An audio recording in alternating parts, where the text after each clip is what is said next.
Good morning, everyone. I see Biggie and Slide are up bright and early. Good morning, Hello, everyone. everyone. Good morning. Good Good tomorrow. morning. The difference between Mimic's voice and my voice is Hello, everyone. How you doing? Nyx is so small. Good morning, good morning, good afternoon, and whatever else exactly. Good time zones, Good everybody. time zones. Today we're on our 16th episode. 16th. We've been at this for a while now. That's kind of crazy. I know I was And we've been thinking doing about that. Go ahead. I used to, Arrow in a Nutshell used to be the one that I streamed with the most consistently, but now you took the crown, Nyx. You are the one that I stream with the most consistently in this year of streaming.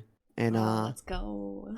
if I could pull down my PNG hat, I would pull it down for you. Aww. Every week in my streams I learn so much. I'll tell you something that happened yesterday, and I think I could deal with that situation only because of the podcast. So I was doing tarot reading. I was doing a tarot reading to Catback Soup, and she's a VTuber. We scheduled the tarot reading, and then I used the tarot category, and some people joined, and they did the exclamation join command, which I don't have, to join in a queue for a tarot reading. I was like, okay, I'll read everyone. Just send me questions. One of them sent me a question. I did a tarot reading, but then another person started arguing with another, and who's first? He's like, hey, I'm here. I'm gonna be first. And the other's like, okay, go ahead. And he's like, no, I'm gonna be. He's annoying me. He's like annoying. He started writing the N word and all kind of weird stuff. And I was trying to focus on the tarot reading, and I'm looking at chat and like, what the hell am I doing?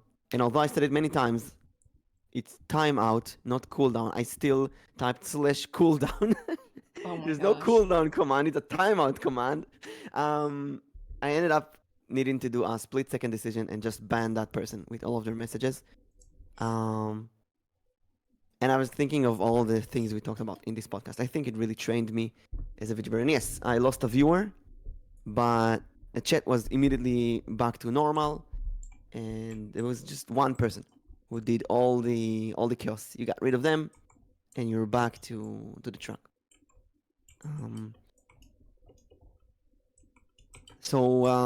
Yeah, I want to thank Nyx for joining me in this amazing podcast. I hope that we can do many more episodes of this. Oh, for sure. I think it's already so shocking that we're in 16 weeks of this when we started back. What, 16? There's 4 weeks. 4 months ago we started this. Mm-hmm. We started this 4 months ago, but I've only been streaming for 6 months. So I've been doing this for more than half of how long I've been streaming for. That's your niche, maybe. That is. I never thought I would do a podcast with another person. I always thought that I would do a podcast by myself later on when I got more viewers. But the opportunity came, and here we are. It's very... Yeah, How same did here. it come about, though? Like, You tell them, Nyx. So Mavik and I were on a call one day, and I don't know what prompted this call. I don't remember now. But we were basically talking about the things that we like about streaming and basically what we don't like and everything that comes to do with streaming. And both of us had talked about how we wanted to do a podcast of some sort. And basically, like, because the conversation we were having basically could have been said on stream to other people. And the conversation could have been joined by other people as well. And so Mimic was saying, like, how, like, one thing he wanted to do as a streamer was to start a podcast. And I said, before I started streaming, one of the things that I wanted to do was also start a podcast. So I said, Mimic, I have an idea. This is just an idea. What if you and I start a podcast together? okay. But for some reason, Mimic remembered a different way. Mimic remembered asking me if I wanted to start a podcast. And that's what Oh, happens when you don't record. So in my side, it's the same story, but in reverse yeah. roles. I wonder who asked then. Yeah, good question. Yeah, but podcast has been on our both of our lists for a while. Mm-hmm. And to be honest, I've been since I started streaming. My dream was to be something like the Game Grumps. You know, there's a duo who's doing a weekly stream, and they laugh and Yeah. they have fun. And this year, I have been looking for that other person, like Iron Mouse and Connor. I've been looking for that person, and it's really hard because even if you find someone that they're amazing content wise, they might Mhm. still not be able to commit to a consistent schedule. Yeah. Mm-hmm. They also have to, in my opinion, like click with your personality so you can kind of like have banter go off each other to Yeah, create that content. I Like think we Game talked Grumps about do. this last week slightly. That even if you click with someone, Mm-hmm. it might be one-sided. You might think that you click, but the other Oh, person might not think that you click, and that's Yeah. that's a very fair. dangerous area. Yeah, this is kind of embarrassing afterwards that oh, they actually didn't really enjoy what we've been doing, and it's like, That's Mm-hmm. true. Yeah, so I definitely I feel like I've had a couple of situations like that where um I thought or people thought that I didn't like them actually. I've had multiple situations about that. I'm just like, no, I've just been busy. I'm sorry. Mm-hmm. Well, let's start with the introduction. Yes. So welcome Nix, you want to go everyone first? to the 16th episode of the Nameless Vtuber Podcast. I am your host, Nyx Oleander. I am a light elf and half dark elf, and I'm forgetting my introductions. She's I doing am horror games and she's doing other things. yes, I am getting to be a horror streamer. And oh, I'm doing a hand cam stream this week. Next week. Woo! What are Okay. you And gonna do in the hand cam? so I bought a few things to build and make. Some of them are edible, some of them are not. Okay. So She you're means gonna like be building some edible? yeah, she's gonna mean cookies, I think, right? Or like something I'll, that you eat afterwards. I'll, I'll, Legos, I'll let you chocolate think about Legos. that. I'll Guess in let. the chat, everyone. Chat, take a guess. What is Nick's gonna build and eat? It's not a And feed cam. It's questionable if it's edible or not, actually. Fitcam, that's my cue. Hello, everyone. I'm the co-host, Yes. Mselboim, and I'm doing D&D, tarot reading, gaming, this weekly podcast, and every once in a while, I'm doing a fit stream. I mean, it happened once, but it's gonna happen again. And I already have the partner. I think it's time to make a series of fit interviews where I'm gonna invite VTubers to show their fit with me, and I'm gonna interview them while you look at our fit. Oh my And you might think, gosh. oh, this is the stupidest thing ever. But listen, I thought so about the first fit stream, and it worked. It was one of my most successful streams. And Nix joined us, so I did, but my feet were not shown. Oh, Didn't put that out that's there. what I was Didn't put that out there. My feet were get not at shown. least. Yes. Interview. And today No we joke. have our guest star, Lazullli. Do you want to do your Hi. introductions? Welcome. Yeah. Thank you. Thanks for having me. I guess I am Lazullli. I'm a wannabe novel writer. I also stream some horror games and first person, what's it called? Story games. I want to and hope to do more streams regarding like novel writing, kind of like chill writing streams. But yeah, that's about it. My lore has not really been released yet, but it will, so I'm not saying too much about that, I guess. But yeah, Let's go. I'm Sounds not sure good. what else to say. What's like a novel game that you play that you really liked? I don't think I've actually played a novel game. I was thinking more like one-player games. I'm lacking the word for it right now. Like Let's give us an example of a game that. like It's really Skyrim, small. Fallout, stuff Mm. like that. Mm-hmm. Mimic is mimic. Hello, Jay. I am a mimic. What do you mean? Lazullli, if you had to like in simple, in like one liner, now what kind of VTuber are you in a one liner? Like I'm a mimic VTuber. Nyx is a dark half light elf. What kind of VTuber are you? I am an isekai villainess, I would say, in a Ah, kind of like inside of a novel. So that says a lot. That says a lot. I really yeah, think those that's a lot. one-liners just says so much. That's your lore in a nutshell. Mhm. Really? That's true. That's Yeah, so think about it. interesting. I guess I haven't thought about that. Mhm. I Because figured I this year I figured that people design their VTuber on like their ideal persona that they want to be Mhm. and on their nature. So I didn't think about this when I decided to be a mimic VTuber, but in my nature I'm very tricksty and I'm a trickster character. I just like to trick people and do happy birthdays and stuff like that, and it Yeah. really matches the mimic persona. And I think I've seen that more and more with other people. Mhm. It's true. Oh, now What that you're about you, Nyx? saying this, I kind of see it. Yeah, see, Nyx is a half dark, half white, half light. Sometimes she's all good, say so. Sometimes she will join a fit interview. It's really unexpected. You actually make a really good point about that because like I think when I was making like my lore, I never really thought about any of that. It's just kind of how it came into play. But like if I kind of like think about it now, like um half dark, half light is good. Yeah, good chocolate. I feel like that's a little bit like my personality. Depending on like what you might define as like the half part where it's dark. You could say like I might be a little bit evil, I might not be a little bit evil, or Mhm. I guess Just like like Arrow. if we're looking like in the perspective of like work and like personal life, I could say like I definitely have like that distinct line between professional Nyx and then streamer Nyx. Yeah. I see Oh, I what you get mean. that. And What What there's a about the hard cutoff.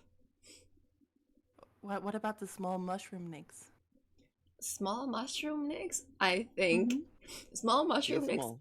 is the my little personality I would like to take and just put it into my professionalism, but it's so hard to.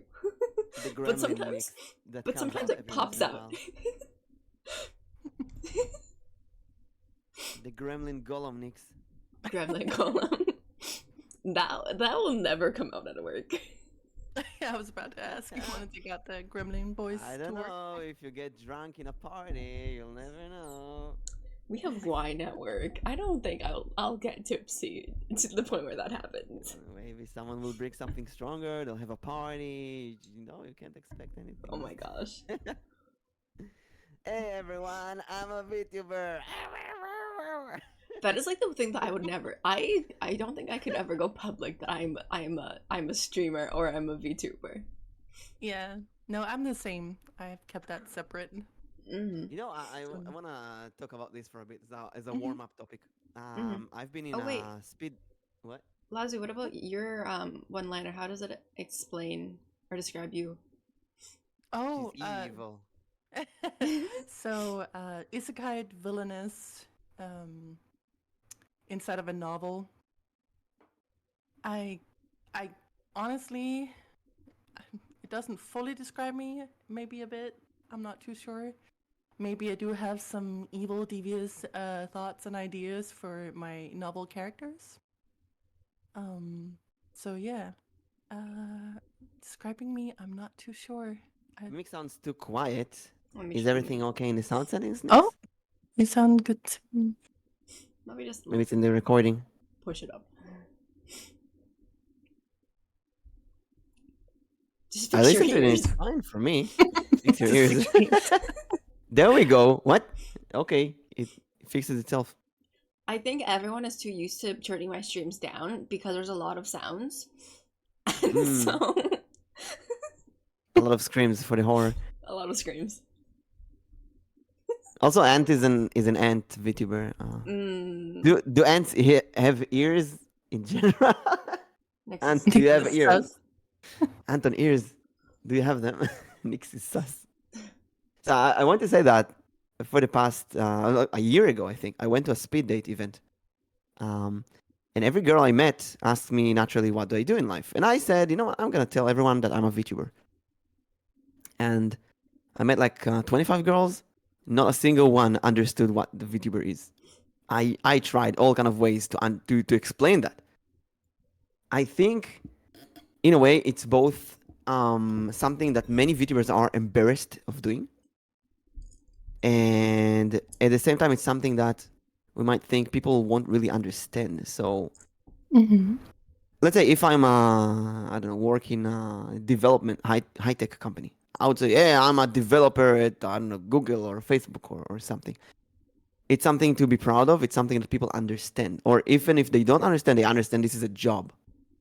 But a VTuber or a streamer is something like, how do I even explain that? So people ask me today, I say I'm a YouTuber, although I stream on Twitch and not YouTube. It's just that this is something people understand. I didn't think about it like that.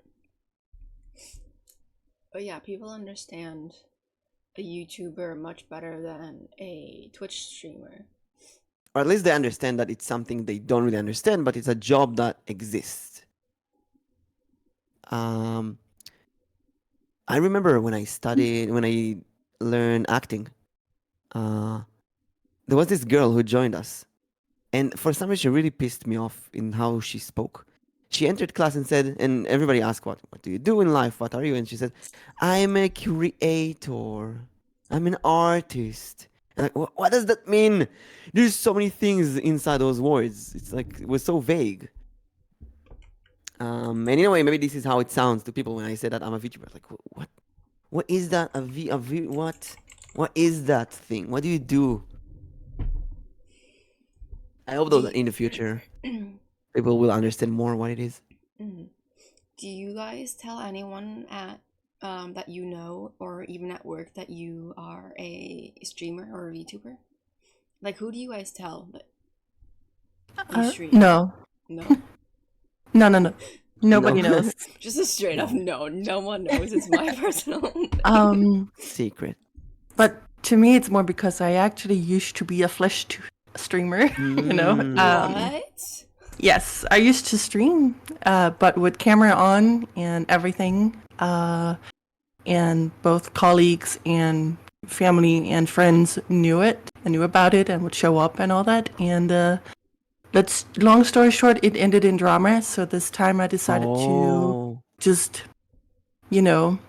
create a new persona, start over, and not tell any one of them that I'm streaming again on a new account.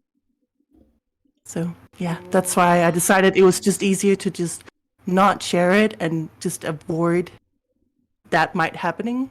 I mean, I'm not saying it will happen to anyone who shares it, but it did to me. And I have certain people I don't want to find me again, if that makes sense.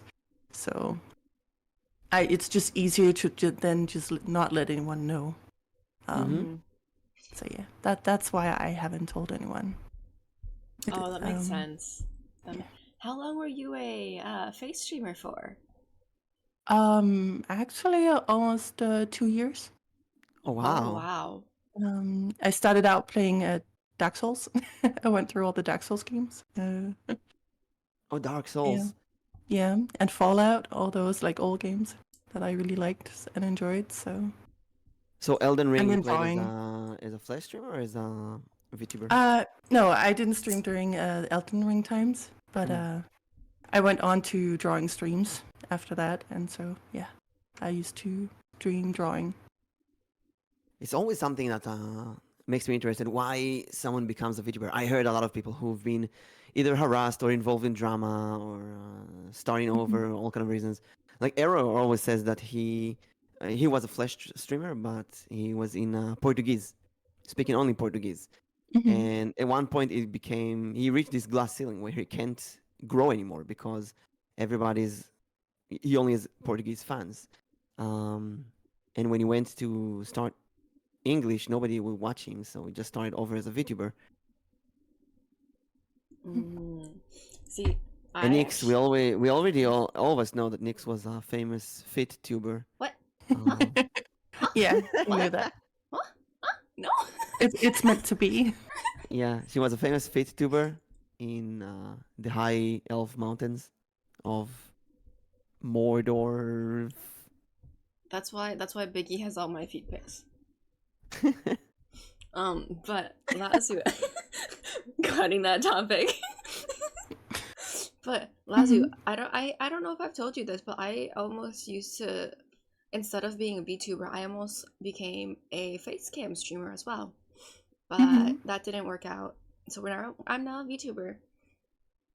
For the reasons that you have very much known. I'll admit one of my. Sorry, go ahead. Mountain of favorites. Yeah, for me, I think everyone knows now. Like, I chose, instead of becoming a face cam streamer, I chose to become a VTuber for privacy reasons. I don't need to be followed home again. Yep. I feel like it's very different with guys and girls. Many girls that in VTubing that I talk to have same privacy issues, and guys more want to be an anime character. I would say. Yeah, there was definitely some lines crossed back then. So Yeah.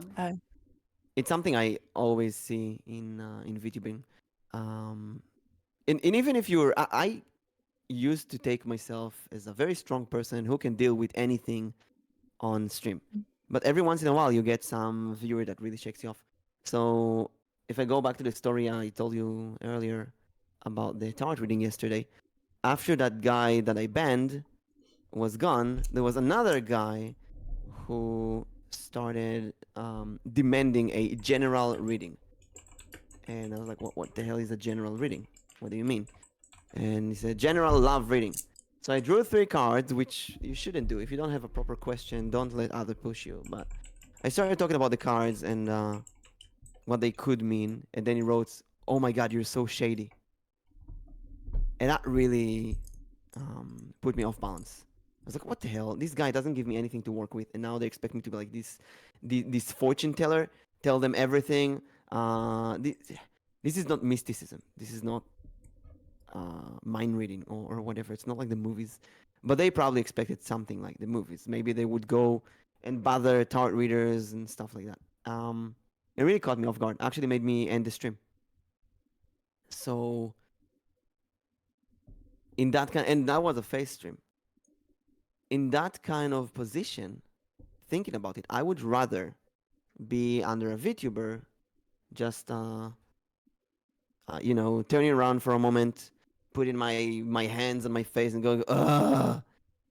But you can't really do it when you're a flesh tuber, and everybody sees your reaction, and they can see. If you look at the video, I'm pretty sure you can see the moment they shake me off. I'm confused. I'm looking between chat and the card, and everything like that. yeah, So yeah, there's always someone out there who can shake you up. And I think our job is to just become stronger and stronger. yeah. Shall we get started with some of the questions? We haven't even started with any of the questions yet, actually. No, That's the warm up. I they're see not- 2. I not see the number 1 interesting. twice in the list you made, Nyx. Which one do we go? 1A one or of them- 1B? One of them was supposed to be 0 because I can't count, but I guess you can't put zeros. 0 point and then the number in Discord. So you choose. I think let's go with the very first one. Did you write your own lore? So did you write your own lore based on any books, novels you wrote, or did you want something different? Or did you actually get someone to write it for you, actually? Because I know there's people who will hire other people to write their lores. Yeah, there's lore writers in Fiverr. I was very surprised. Yeah, that's true. I've seen those as well. But I did write my own lore. It is based on specific comic and novel tropes that are currently out, especially from Asia, Korea. It's a lot about the um, like an isekai type of story, and so I have taken ideas from there. I didn't like generate like a whole new world or anything like that. I have taken like ideas Mm-hmm. and references from like comics and novels in that style. But yeah, I did write it my own. That's a side question for that. How complicated should your lore be? Because my lore, I really, as a writer, I like simplifying things as much as possible. I don't like when Yes. the readers get too confused with stuff. So I said my lore is gonna be short and simple. I'm a mimic, Mhm. taking the form of a D20. And that's it. That's great. Wanna be a gamer. I don't wanna be looking for love. It's like you don't need to go beyond that. But then there's people who go and write a whole world and all kind of concoctions, go really all out. And I do wonder, do you need all of that? For me, it was more like creating a setup as to why my character is who she is, Mm-hmm. Yeah. as well as somehow incorporating my writing into it and why I am writing. And I'm sorry I don't have my like lore fully out yet. No, it's okay. It's been planned, so it's like hard to describe it, but that was my thought on it. So mine, I would say, is a bit longer, but it's basically just from point A to point B and why. That is it. Yeah. Yeah, mine is definitely on the short side. I think mine's in That's the middle okay. of both I of just yours, said it. actually. But it doesn't Nyx, I have to think be. Nyx can do like a short, like a story of 30 minutes reading you her lore. I think. Oh, I remember that. I watched your stream like 3 times in a row where Oh you my god. shared your lore. Yeah, it was so good. I think mine is about your length as well. Well, here's the thing. I also have thought of a part 2 of my own lore. So I wrote my own lore. Or actually, let me rephrase that. Right, we got lore- stretch, posture, and hydrate. You also do it. Tell us while you drink and stretch. I'm currently drinking coffee because I need to wake up. So my lore has, I feel like, a couple parts, but each part is pretty short. Like the part where like I was in limbo, then the part where before limbo, then the part after limbo. There's multiple parts to it, but they're all very short. But my lore was actually created by me and one of my IRLs, and it's actually very funny to how it was created. I sent her a photo of my model. I sent her both of my photos of my model. I gave her a one-liner, and she says, "That's too cringe. I'm gonna throw up." And so I create a new one. I was like, I know it's cringy, but like, is it okay? She's like, "Can you think of anything else?" Because it sounds like a word vomit. And like, my friend is really honest, so I'm just like, okay, I'll think of something else. And so I think of like, I think of like something else, and I'm just like, oh wait, what about this? And then she just kind of like, she's like, that's not bad. And then so she added onto it herself. And then we just kind of had a back and forth conversation about my lore, building it together. And I told her, I'm taking this for my lore, and you know that, right? And she's like, go for it. And I was like, I'm being serious. I'm taking this as my lore. She's like, go for it. So the reason why we have Mushroom Nyx is because of her. Because she said, as soon as I landed on, when I was yeeted from Limbo and landed on Earth, I looked like a mushroom. And so we built off of that. And I said, okay, I'll transform into a mushroom. And she says, I'm hungry. I'm gonna eat you. There's a mushroom shortage, and I want mushrooms, and I want to make stew. And so that was like an ongoing like 10-minute conversation about her being hungry. And so that is the birth of Mushroom Nyx. That's so good. That's a good friend too, right? Like, just tell you what they think up front and actually also help you to improve. It's kind of nice. Yeah, if you have the friend or family or someone to show your stuff to, and they can give you an example, that would be that's great. But sometimes it's embarrassing to show to people.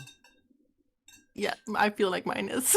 I feel like mine is super cringy, but it fits with what I want to do, and kind of like yeah, the Hmm. trope, as I mentioned, that I am interested in and passionate about. So, So one example I love, I used to do children's shows on stage mhm. for a time, and I've been thinking, isn't that really cringe? You're kind of a clown in front of children. That's really cringe. That's so embarrassing. Telling people it's embarrassing, but whenever I told people that I'm doing that, they were all like, "Oh my god, it's so adorable. It's very good with children. You're like this, you're like that." And if I would do something clownish on stage in front of children, nobody would question that. That's a legit profession because you have your audience, and this is what your audience expects. So if you have an isekai like story, this is what your VTuber audience expects. So it not only not cringe, it's perfect for the audience that you are going to broadcast to. Mm-hmm. Mhm. Thing is that you just need to find when you show it to people, the people that will understand that this is not a cringe thing. Um, Thankfully, when I think about it, nobody yet in real life told me stuff like, "What you play games? You like you have a mod that is so weird. That is cringe." Nobody told me stuff like that, so I'm not afraid of telling people. But Mhm. I understand the fear of people judging you or your writings or Mm-hmm. um, Yeah. we're gonna talk about our writing short stories, novels, book later, Mm-hmm. but whenever I want to show my stuff that I wrote to someone, I there is a moment that I think, will they understand it? Will they get it? Mhm. Or will they judge it as like people have very specific expectations when they read a novel. Let's say someone reads, I don't know, 50 Shades of Grey. They expect every other thing to be in that level. Um, I write fantasy novels. I have a friend who writes who reads a lot of heavy fantasy novels, and when he read mine, which is a bit more on the light side, he gave me all kind of weird critics like, this is not heavy enough, this is not lore enough, this is not deep enough, this is not, and he gave me all kind of Mhm. example. Look, in this book they did this, in this book and they did that. And I felt like he wanted my books to be like one of the really heavy books that he used to read. Yeah. Mm. Yeah, So I when it feel comes like. down to lore of VTuber, I was like, you know what, it doesn't really matter. Yeah, Mm-hmm. go ahead, Nick. I feel like, yeah, going off of that, it's kind of like hard of like who you want to tell and like who's gonna like really kind of like judge you or like think about, oh, this is a good lore, this is a bad lore.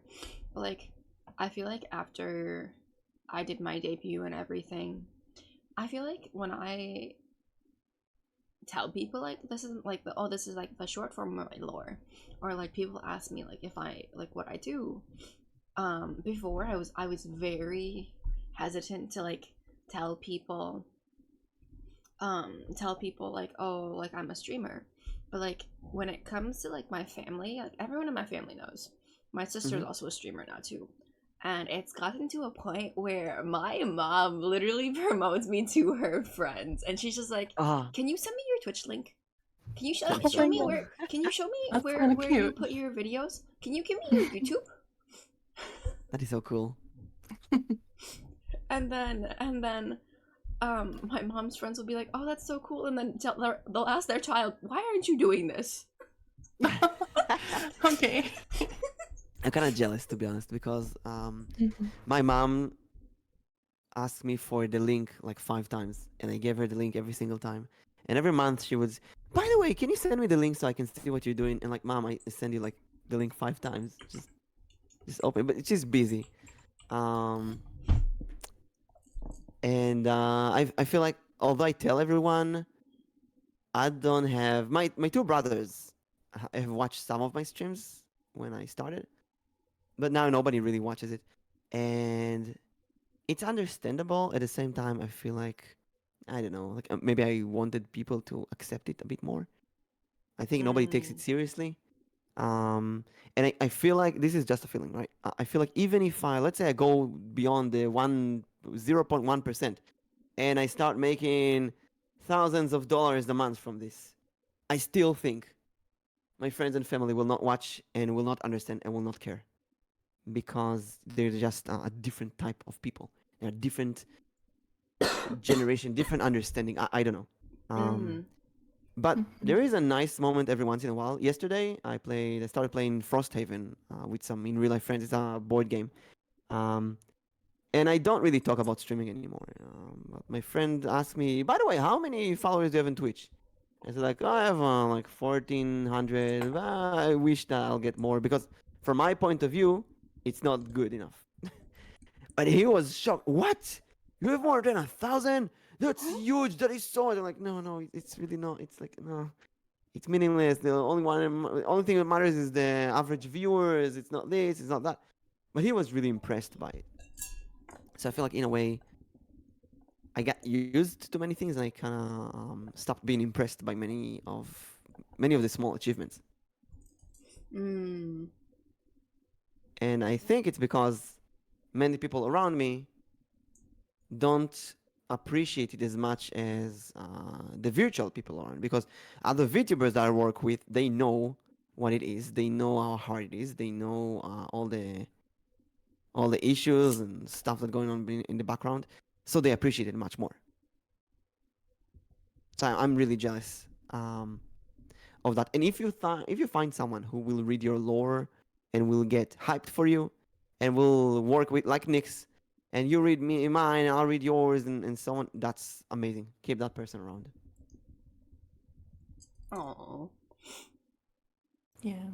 I feel like VTubing is something that many people make jokes about. However, more and more people watch at least one or two VTubers. That's just Jenny says. And Evil Rule says it's because we see all the small steps leading up to that we miss the bigger achievement. Yeah, exactly. Mhm. Completely agree. Yeah. Yeah, So, sadly, Lazullli, do you plan to tell anyone? Is there anyone that knows? no, there isn't. Uh, and I'm not really planning to tell anyone either. Like just the other day, I think what I have mentioned to work colleagues, because they will tend to ask like, "What are you working on?" Because they know I draw sometimes, and I just say I do art for VTubers. That's all I've said that has to do with VTubers. And then I sadly did get some very not so good comments about VTubers from one of my colleagues, and I was like, well, I'll just not elaborate. So it just keeps me from saying more and just continue on with not sharing it when situations like that happen. So, as Jenny So, yeah. said, there's some um, bad impression about VTubers, I think. Yeah, there is. I do wonder why. I mean, VTubers are related a lot to not safe for work stuff, sexualism. Mhm. Mhm. Sorry, in chat they're saying Bun Bun knows. Bun Bun is my pet bunny. I have a pet rabbit, so that's Bun Bun. Just for context. Just for context. It's good that you have a bunny to tell everything to. Yeah. He doesn't care. Bun Bun just knows your whole entire lore Yep. before anyone else. It's kind of the opposite journey. I started as a VTuber and I slowly test the flesh tubing, and Mhm. you did the opposite. Yeah. The opposite journey. So I guess maybe peace and quiet is what you need. Well, I need more of Mhm. the here it is. This is me. Look at this. Mhm. I mean, that's fair, and I used to be like that too, or similar. And but I'll admit it's kind of nice now. You can just get out of bed, put on pajama pants or That's Do me this whatever morning. you want. t-shirt and just like go start streaming. I rolled out of bed. Yeah. Yeah, right, rolling out of bed. Not really worrying about, because I did worry about that. I was somebody who would, I wouldn't say like dress up, but I would put, some makeup on. I would do my hair, shower, all that stuff, and it just became. It's a chore, I would guess. Yeah, it's a chore. It wasn't like fun to do all that every time. So It's also because I'm writing about VTubers in university. There's this the judgment that you get from other people when you're Yeah. when you're a flesh tuber. People judge your appearance, especially with females, and when you're a VTuber, they judge your model. So if someone says, oh, your chest is that big or that small, or your nose is that big or that small, or stuff like that. Yeah. It's much easier to deal with it if they say that about a character rather than if they say Exactly. that about you. Yeah, that's true. Mm-hmm.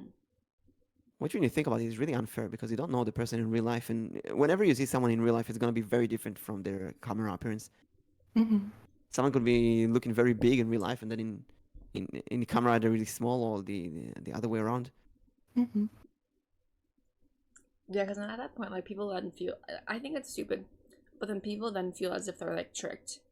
But in actuality, like, we made a model to represent who we are. It's not gonna show exactly who we are as a person, because we choose to Yeah. hide for a reason. I remember when I did a face reveal for the first time, people were like, "What? You're not a dice? You're not a real dice? No, I've been scammed." yeah. And that's kind of a way of laughing about it. That what?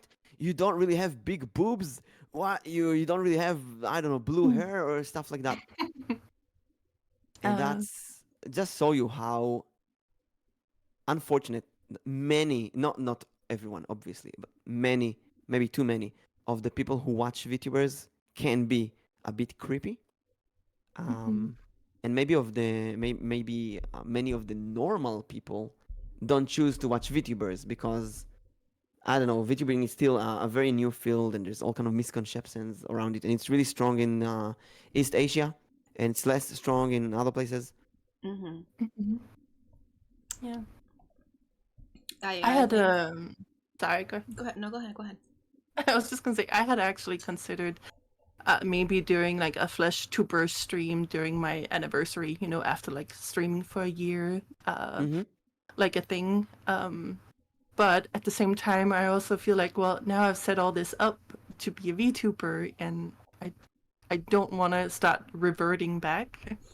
Mm-hmm. But I'm also not against it either, going on camera. But I just feel like, for me, that defeats the purpose of what I wanted to do this time. So I'm still kind of debating if I should do it or not do it. So we'll see at that time. It's not until December. So Yeah. Obviously, if your issue is privacy, then Mhm. you don't do it. But if you want this, I felt like when I do face streams, like yesterday with the tarot reading, I did a face stream, and Yeah. it feels refreshing. It feels Yeah. like getting out of the water and taking a breath of air. And I always put my model, at least a PNG, next to it as well, so it's still a VTuber, even though Mm-hmm. there's a combination. So I kind of look at myself as a hybrid. I usually do VTubing, but if I want to do a Flash tuber, I can do that. Um, Actually planned on playing Diablo 4 with a camera, but uh, game is too heavy for my PC to even have a camera on. Hmm. Lazullli, this is one suggestion. If you want to do kind of like a little immersion break from VTubing, this is what I'm doing, a hand cam stream.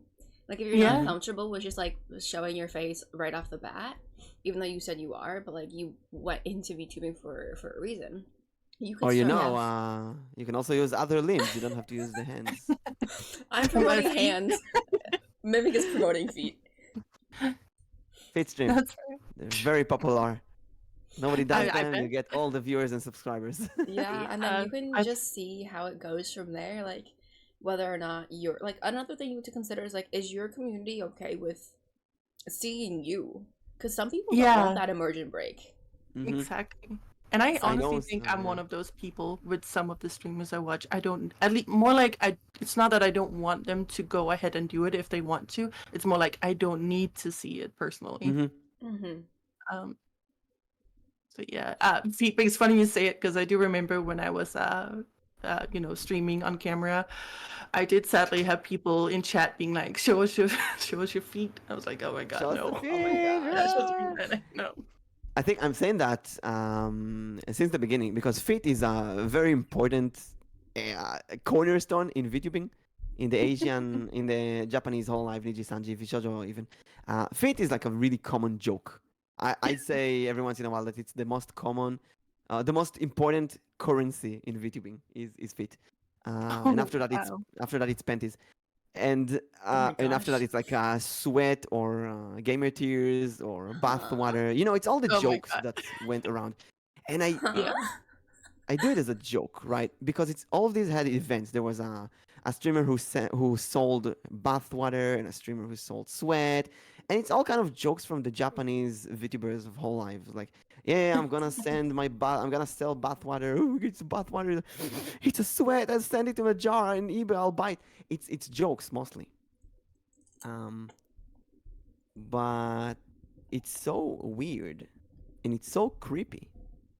I feel like the only way to deal with that is laughing about it. I did not expect to Yeah. actually do a fit stream. I didn't expect that it actually would work. Um, it did work though, but it's because I'm a guy. That's fun. If you're a girl Yeah. and you do a fit stream, you might get Yeah. actual creeps. Yeah. No. Yeah. Yeah. You will most likely get creeps, yeah. Oh, for sure. I think that's like the one thing you can't avoid, no matter what area you go into. Is like you'll get creeps. Doesn't matter. Mm-hmm. True. You just have to learn how to block them faster. Mm-hmm. Kind Learn of that that's the how hard much you way. know about it. Yeah, I did. You know, I'm gonna write a book about fit streams. It's like But a yeah, guidebook. before I became a VTuber, I used to watch a lot of Hololive, Nijisanji, Vshoujo. I would just watch them the whole day, especially during the pandemic. Um, so I see a very big difference between me and many other VTubers that I collab with, because I've been heavily inspired by the Japanese VTubers, and many VTubers that I collab with have not. They've been inspired by just normal streamers. They just have a PNG instead. It's American culture, Western culture, European culture. So in a way, I have this concept of debut and feed stream as a joke and stuff like that that many other VTubers don't have. Only the Asian VTubers have that. And when I do stream with Asian VTubers, they get it. They get the jokes. When I stream with European or American VTubers, they don't get the jokes, which is just show you the cultural difference even in that. Mm-hmm. Yeah, there's such a big cultural difference. I feel like Mimic, that was the first thing, like, one of the first things that Mimic learned when I actually talked to him was like, because we've done a video call before, and it was just to set up a lot of things, and we were doing a study together, and one of the first things I asked Mimic was, is there anything I should know about beforehand? And he's like, no, what do you mean? And I'm just like, I just don't want to disrespect you in any way. He's just like, how are you gonna disrespect me? I'm just like, I don't know, I have to ask. That was so strange. She's not the first one to ask me that.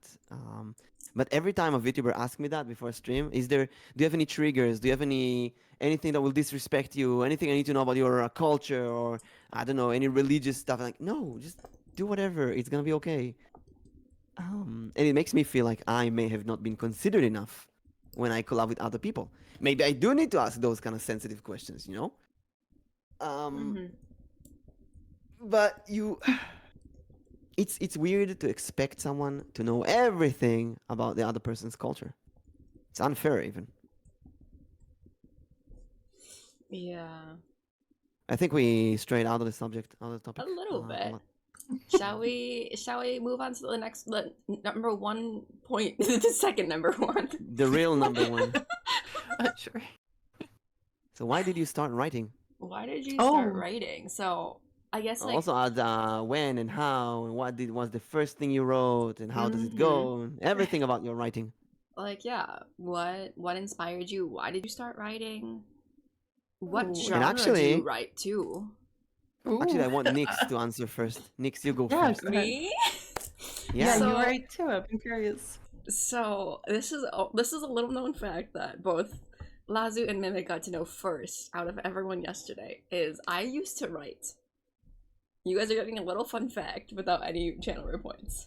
I used to write, and I started writing probably when I was 10, 11 years old. Well, so it's been a while. It's been a while. And so I used to write. I would just get like, I don't know if they're called the same thing outside of the States. I A would get pen. composition books. So it's like I'm those Sorry, the go ahead. books that are like black and white, and they just have like loose leaf paper that they're sewn together. Mm. And I would just start writing in those. I would just start writing stories. And most of the things that I wrote were all fantasy, adventure, and action. I honestly don't know why I started writing. There's some novels that I haven't finished that I wrote a lot later in life, so a few years ago.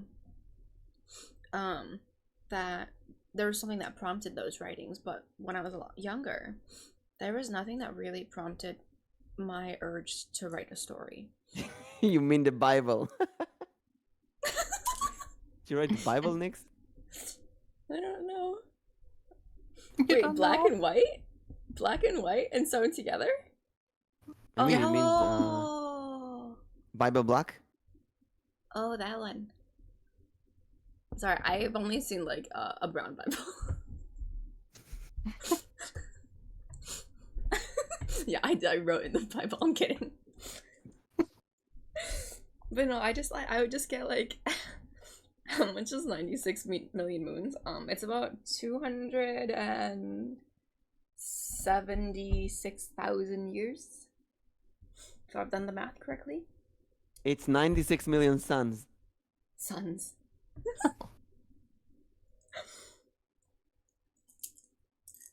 But yeah, I started writing from a very young age, and I had no reason to when I was little. And then just growing up, I think I had other inspirations that brought me back into writing. Okay, like something you can share? Inspirations? Yeah, it's actually really interesting. So, two of my novels that are half written right now, one of them was actually prompted by a dream I had.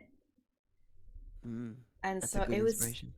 such a vivid dream of like every single character, all like what had happened. And then there's just one specific scene that happened in my dream that I'm just like, I need to recreate that because that is priceless. And so I built the whole novel around that scene. And so it's just kind of like a build up to that moment. And then from there, it would just kind of be continuing that moment and then dropping or even like escalating that moment. And basically what it was just kind of like, I guess like they were characters from like TV shows I watch, but they were like characters from like different TV shows that were all put together, and then an event happened basically. And I'm just kind of like, oh, but I need to write this like in my own, like with my own characters, but still have that event, but in a different way. And I'm just like, oh, I need to write this. And then I like a lot of the other dreams that I've had, like they've also prompted like my writing as well. Is it something you would share, or is it something that's for yourself? Like the novel that I was writing. Yeah. So I definitely have considered like if I would ever publish it. I just don't know.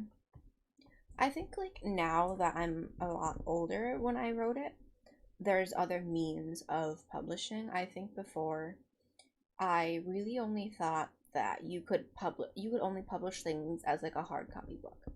I didn't think there were other means of publication. Like digital books. Yeah. And so I think that was one reason that like stopped me from writing was I had to write a 300-page novel.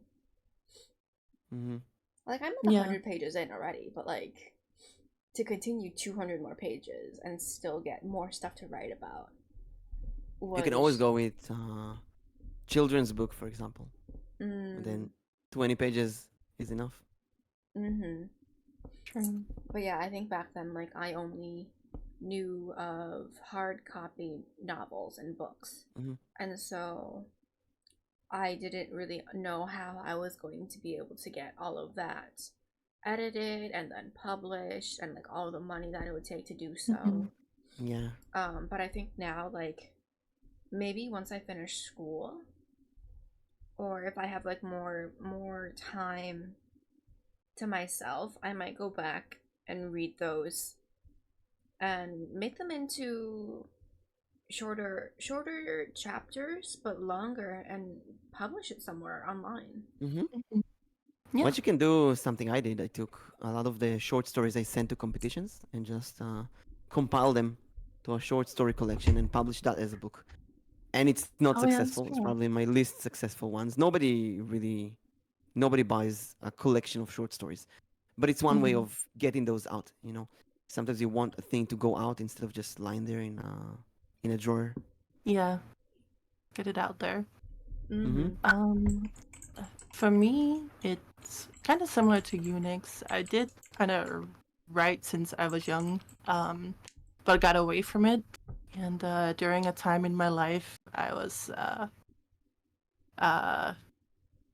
let's just say, I was kind of locked into what I could and could not do. And one of the things I could do was reading comics, and I really got into a lot of Korean, Chinese, Japanese comics, you know.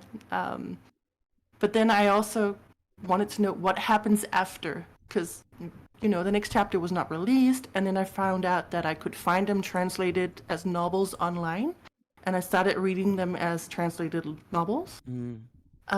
And then from there, I found web pages where people could just read novels, but could also publish chapters. You didn't have to publish a full book; you could just publish a chapter at a time, and that's when I decided to start writing and then just get a chapter out, just and then the next chapter and then the next chapter, just to get it out there.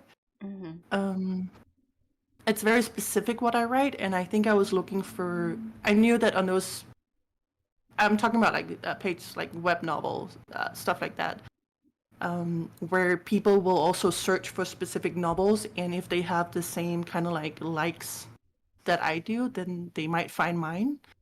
um so I wasn't as worried about people not liking my novel and stuff like that, because I knew the people who would find it would already be interested in that kind of genre.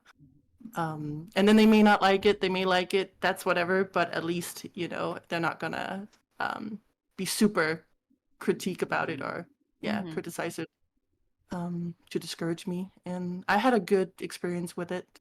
So I kept writing and just release it online. That's kind of how I got started with it, at least. Do you have any plans to write more novels? Yes, I do. I have one in the works right now that I'm actually hoping to enter into the current competition that's going on Ooh. on the website. So yeah. That's really good. I would say enter as many competitions as possible. Even if you fail, you learn so much from it. Yeah, you really do. I learned a So, lot. Uh, Lazu, Go would you ahead. ever get something physically published, like a hard copy? Or would you rather stay on digital? Digital. Hmm.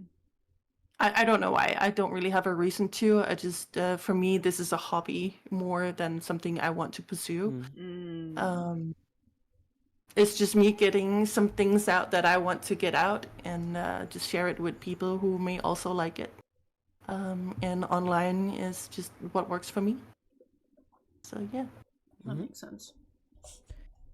So I started writing when I was in elementary school, like you girls. Mm-hmm. A friend and we wanted to write a story about our friends. It's a joke.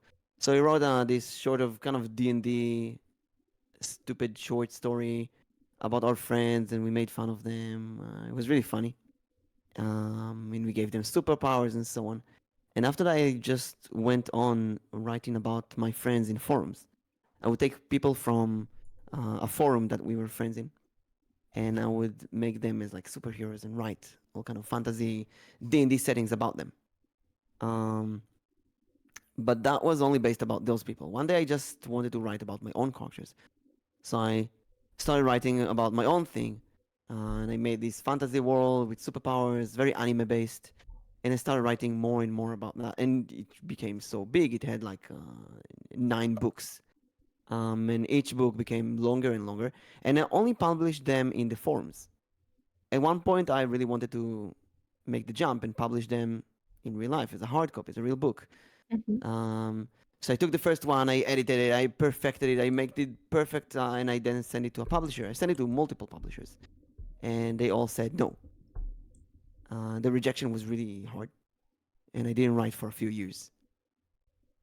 And then every once in a while, there's something that you can't hold back. If it's a dream or a game or an anime that really inspired you, something that you really want to write about. So I would write. I wrote a book about lucid dreams, and I wrote a book about a dice game called Liar's Dice, and I made a short story collection. And I thought, you know what, these are not going to just stay there in my computer and dust and pile dust. So I started publishing them by myself on a digital platform in a few digital shops. And unfortunately, they're in Hebrew, so you can't really read them. But I want to translate all of them to English one day. And I think a big point for me was Harry Potter. Because I really liked Harry Potter, the series. I really, really liked it. Mhm. But it ended. And to be fair, the next books in J.K. Rowling's writing were not the same. To be honest, I don't think they're good. And I couldn't find anything that gave me the Harry Potter feeling. I just couldn't find it. I tried reading all kind of books and series, and just nothing was the same. Another book series that I really like is Agatha Christie, the detective novels. And I felt like Harry Potter fused these two aspects of fantasy and detective very well, and no other book series does that. So I decided to do it myself, and I made this series of books called Karma Shearer, which is like Harry Potter meets lucid dreams, and anime, a lot of anime. And I decided it's gonna be a series of 6 books, and I wrote them all 5 and almost finished the 6th book. And then I went back and I rewrote them, and then I went back and I started publishing them. I published the first, the second, the third, the fourth, and it's been 6 years now, 8 years actually. And I just recently published the 5th one. And then I started doing 2 things. One, there's another big fantasy book, heavily inspired by anime, that I wrote, that I thought I should translate it to English on stream, and I tried it. But that was the most horrible backsitting experience I had. I usually don't care about backsitting in games. I don't care. You tell me what to do, I'll just decide if I want to do it or not. But with writing a book, I felt like people are actually getting in my underwear, and tell me what's good writing, what's bad writing. I hated it. I hated it so much. So just couldn't do it anymore. I put that on the side, and then I published the 5th book in the series. So I decided, you know what, the 6th book, I'm gonna do it with a stream, with a keyboard ASMR. Nobody's gonna see what I write, but I'm gonna do a writing stream. So I put it on my schedule every Wednesday, every Monday morning. I'm sitting there on stream with my microphone next to my keyboard, and I'm writing another chapter in the final book of the Karma Shearer series. And it's going pretty well so far. It's going really, really well. I heard some people tell me that they do work and study at the same time, listening to the clicks of the keyboard. It really helps them. Yeah. That's the kind of streams that I wanted to bring in more. I only did a few when I first started out. And then I kind of got away from it, thinking people might not be so interested in it. But personally, I want to go back and do those kinds of streams. But And it really I'm not helps. sure what to expect. But It works. I would say I write slower. I get distracted by chat a lot, yeah, that was my issue. but it's still fun. It's like a commitment, you know. I wrote 4 chapters like that, and I think this Wednesday I had some ear problems. I went to the ear doctor, and in the morning I was like, no, I'm tired. My ear is painful. I don't want to do anything. But I was like, no, this is writing my book. This is not just a stream. This is something that will stay out there in the world forever. I have a Yeah. commitment. So even with not able to hear anything from my right ear, I sat there on stream and I wrote the fourth chapter, and it was great. It was really great, and we even got a pretty decent amount of viewers for that, which is always surprising because it's like nothing going on in there. Yeah. It's just Exactly. keyboard yeah. clacks. Yeah, I was nervous about that too, so it's kind of Yeah. nice to hear that it's going well for you. But I put doing it. the ASMR category, and people just join. Yeah. Mm-hmm. I write in the title keyboard ASMR, and people join. And actually, when I start talking, people leave. So you need to take it more seriously. If I do a keyboard ASMR, I speak less. Maybe I mute myself completely and just write in chat, which is more Mhm. keyboard ASMR. Oh, that's a smart idea. That's true. Just reply in chat instead. Yeah. I try to do the Pomodoro streams where it would be like 20 minutes of just typing and no or interacting Mhm. with chat. And then you take that like 5-minute break where you can kind of like talk to chat. Mhm. But I like the idea of just like replying on like the chat itself maybe instead. Yeah. Actually, I'm gonna say this now. I feel like some people know this, not everyone. I don't know if you know this, Lazu. Maybe you do, maybe you don't.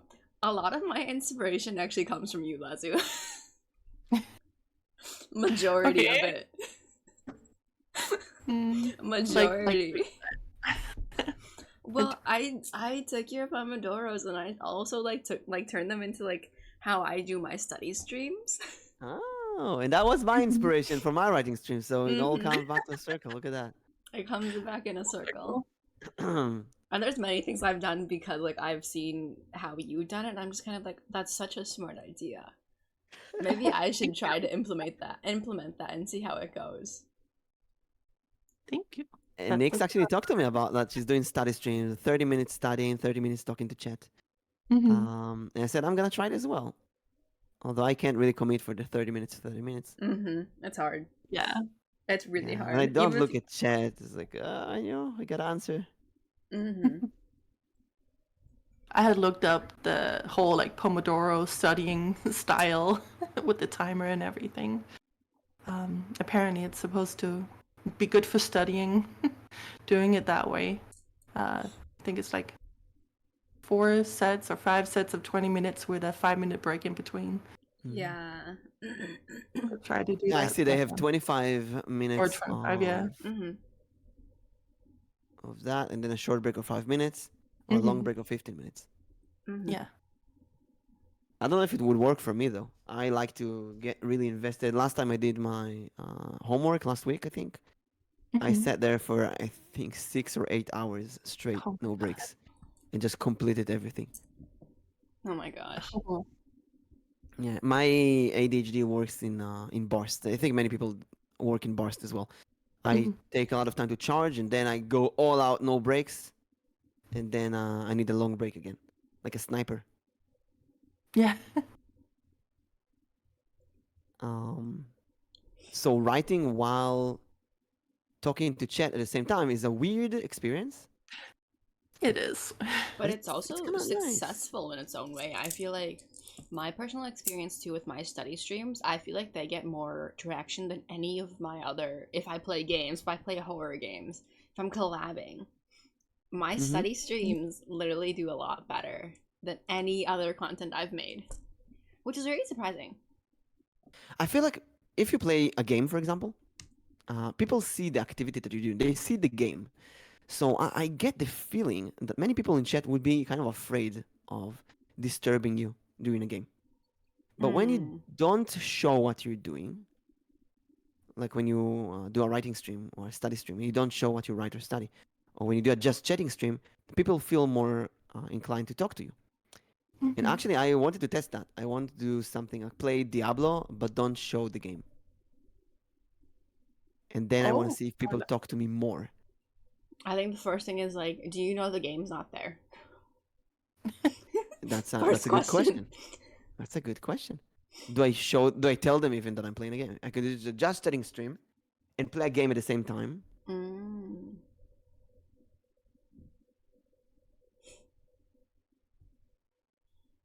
Yeah, that's an But interesting yeah, concept. I plan to finish the sixth book on stream and then publish it. Mhm. And then I really hope in the future that I get to find a way to translate my books to English because I want them on Amazon. Um, Translation is a very, very expensive process if you don't want to if you want it done professionally. And translating myself is very limited, unfortunately. Hmm. Although I should give it another chance without showing what I'm translating. I thought, oh, it's gonna be fun showing what I translate, but no, it's gonna distract chat. So I think the really best thing in that case is to not show what you're doing. Okay. Yeah. I was That's my opinion at least. I was thinking maybe during like writing streams, but then also have streams where you read out loud or something what you Mm-hmm. wrote. But Yeah, I'm not too sure that how to set that up. that would Mhm. work better. I feel Mhm. because in translating, I feel like I had all kind of decisions to make that have all kind of repercussions from how is the joke gonna come out when it's Yeah. translated, how is it translated to all kind of stuff that like spoilers that gonna happen later. You can't really explain to chat all of your reasons. Mhm. um, and then I'll be honest, there's some words that Google translated in a bad way. um, and I was like, what do I do now? Is it okay? Is it decent? What if I don't know, someone get hurt or whatever? It's like it's really coming down to seeing the weird process. I thought artists they do that. They show all the rough lines in the sketch when they work. So I thought, why Mhm. not authors? Why can't I do it as well? It's true. But then recently I talked with some artists who actually have said something similar. They can't with people reacting to their sketch. It's like, oh, it's not good enough. Oh, no, it's just a sketch. It's the rough lines. Wait for it. Yeah. But there's always people who go in there and like, oh, it looks bad. Where's the color? No, you're right. I used to stream drawing, and it's like it. The first steps doesn't look perfect.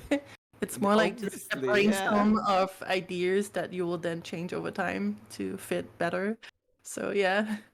And it's harder to explain that in a book, you know. I remember actually a Mhm. year ago I used to do some music streams. I used to write some music, some fun cover songs on stream. And luckily, I didn't have viewers back then. But I think did it did it look bad at first? How is the rough parts at the beginning when things don't work properly? Because on one hand, I like to see the process of it forming, of the art forming from nothing to something. Mhm. It's true. But I used to love watching speed paints, but then mhm. also realizing I actually did make a few myself. um, but then I realized it's like hours of work that you have to put down into like less than 10 minutes Mhm. or something, and Yeah, people will just watch those paints and think, oh, it's going. Obviously, they can tell it's sped up, but still, we're talking like 5 hours plus at least. hmm It's Yeah, slow progress, there's slow so much. process. There's a lot to it. I I feel like so many of my like past hobbies are being exposed now. I also used to do a sped up. sculpting. Sculpting is one thing. No, I'm a coin collector, and so there were some coins that I would collect. They'd be so dirty, and so I have polishes to actually clean the coin. So I would make a video of me Coin cleaning. polishing stream. Yes, I would Wow. polish the coins and I would put it on TikTok. But it would cleaning the coin itself would take 3 hours, and then I have a 3 hour Wow. long video, and then I need to condense that into 30 seconds. Right.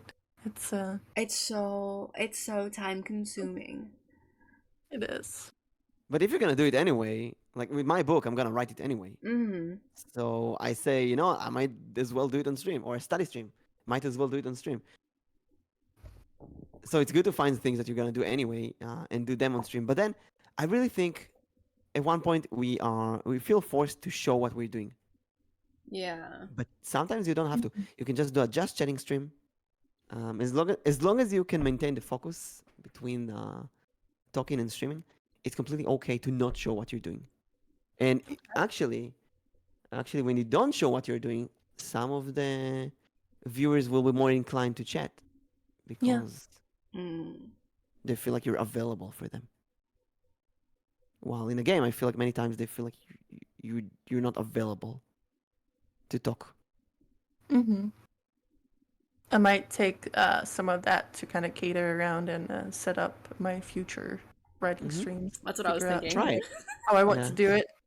Because yeah, it's a fine line Especially between. if you know it's something that bare bones, you don't want anyone to see it and judge it right now. I want people to Mhm. judge the final form. I don't want to see, don't want them to see the Mhm. bad grammar and stuff like that at the beginning, because Yeah. naturally it will get edited multiple times. Yeah, And I have explaining to even people that, edited after publishing it. yeah, We're that's going it. into. It's always a process. I can't read my books right now because every time I reread them, I will have to. No, I gotta edit this again. I gotta change this. Because you grow and you change and you want different things. And I'm sure artists look at their art the same, like, oh no, the hands are so bad. I should fix that. But that's part of the beauty of the process. Yeah. Yeah. There's so many parts where like people don't know what you have to do in order to get to where you want to be. Hmm. Well, there's a Yeah. lot more behind the scenes than people really think. Yes. Mhm. And talking about art again and versus writing, art, painting, drawings, it's really easy to see. It's static. You see the whole picture. Mhm. Um, Writing is not static. It's a continuous time thingy. You gotta Yeah. see a very long narrative process to understand what's going on. So someone who jumps in to a book you're writing mid-process will get completely lost. Mhm. Mm-hmm. When I think about it, in D&D, I did the maps and characters on stream, and I placed everything. I made all the NPCs and all the maps on stream. That was much more easy to do than, for example, writing the plot. Because I feel like anyone could just jump in and say, "Well, explain everything. I don't understand." Mhm. Yeah. It's kind of the big cost of writers. It is. Yeah, there's. I feel like you could pretty much like compare writers to streamers who have scuff. You have those small bumps, but then you end up brushing them out. You fix them. That's an interesting comparison. Mhm. Because if you look at a just chatting stream, for example, 3 hours, you go in, you don't really understand what's going on right now, what's the inside jokes of the community, Mhm. who's everyone. Um, but when you see art, you immediately see if it's good or not, if you like it or not. Mm-hmm.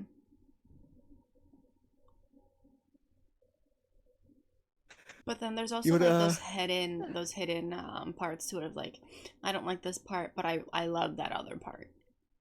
yeah. And it's the editing process is something I really want to do on stream. Mm-hmm. Every once in a while when I write my sixth book, I'm like thinking a lot. Oh, what's the word or what word can I use? And then someone in chat like Anton would write, "I can't see what you're doing, so I can't help you." And I'm like, I know, but it's on one hand, I really wish I could show them.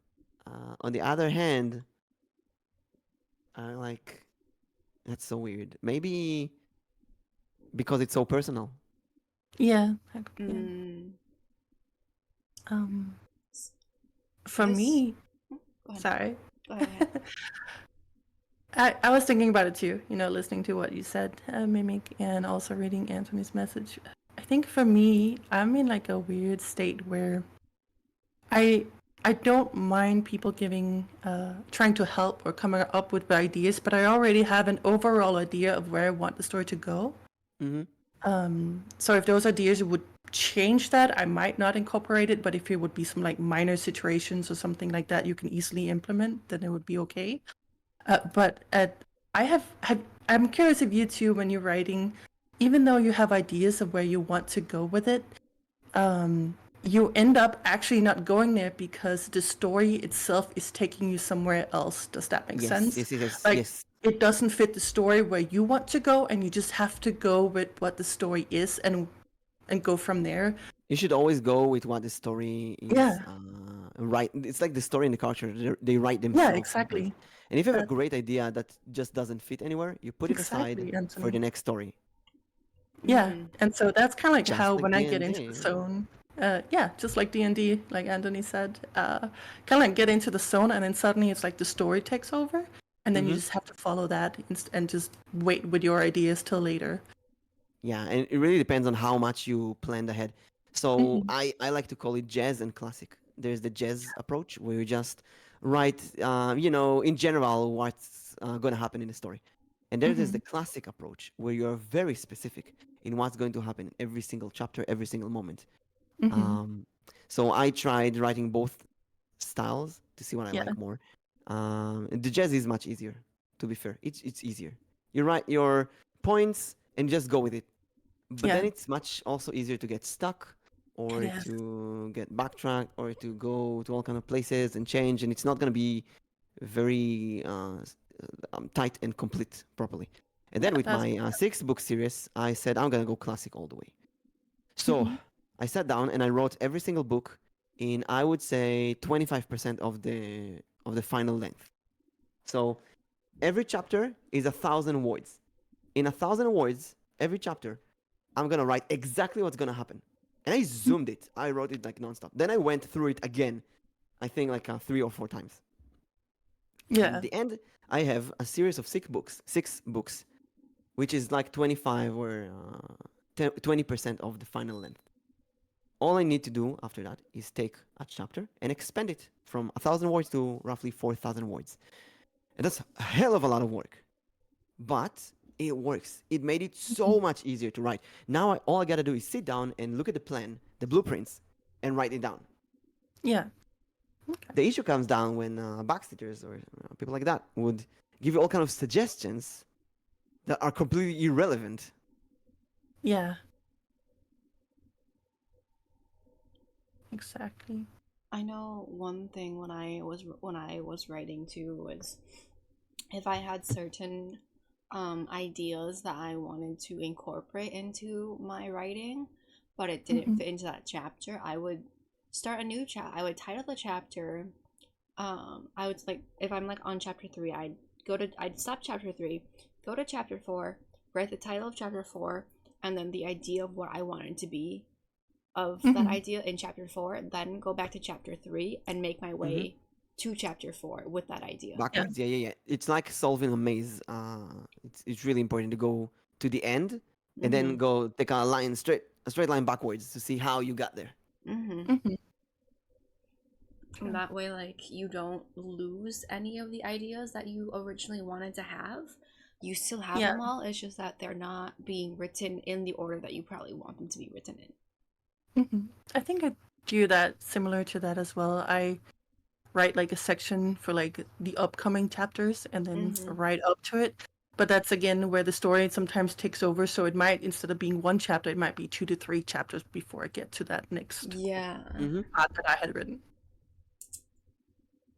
Talking Mm-hmm. about you about writing, it's been one of the first thing in my VTuber to-do list. Mhm. Write a book on stream, and I really want to find a way to show what I'm writing. Yeah. Uh, So maybe recently there's a VTuber who talked to me about. Wait, was it last week? Diana talked to us about writing, about not writing, about drawing on stream, and Drawing. that sometimes people would criticize her art, say if it's good or not good, and so on. And I told her later, just do an emoji only chat. And I'm mhm. thinking, why not do it myself? Yeah. Right, show whatever, and put an emoji only chat. Mm-hmm. Um, Yeah, and I've then never nobody tried. can, yeah. And people can just do with emojis. They can speak. They can do whatever they want. They can say whatever they want, but they're not gonna give you all kind of backseating ideas and so on, because it's really impossible to do that. Mm-hmm. Yeah. And only mods can chat. Yeah. But then would you worry that people don't want to be there because then they can't chat? That's a good question. Yeah, they can't really chat because, but then again, I don't want people to chat in that process, right? What do I want? I want chat to chat. I want them to be there. I want them to watch. What's my purpose? When an artist make art, what do they want on stream? What's the goal? To more people see your talent and follow you. People learn how the writing process looks. One of my first wishes was that people will be able to see a writing process. Mm-hmm. I want people to know what it takes to write a book.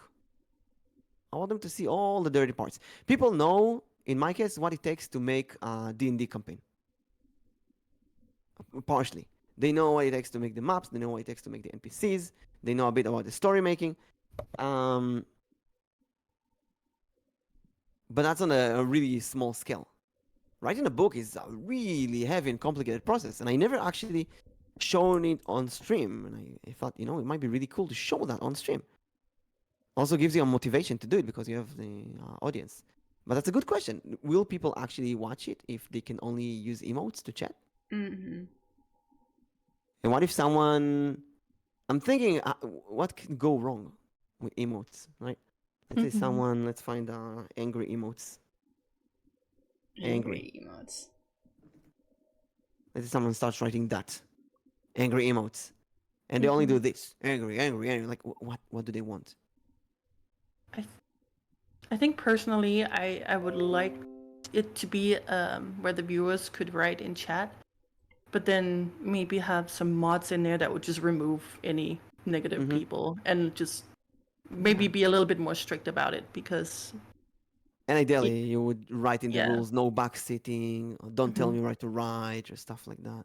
Set up some kind of expectations in the title, maybe like, oh, this is just a silent writing stream, I won't be talking, and then they know, okay, I'm not gonna reply. Or the opposite, come hang out, I'm drawing, let's talk, or I don't know, some kind of a little bit of expectations in the title maybe might help. But because then you also have a valid reason to remove a person who doesn't really follow that. That's Exactly. true.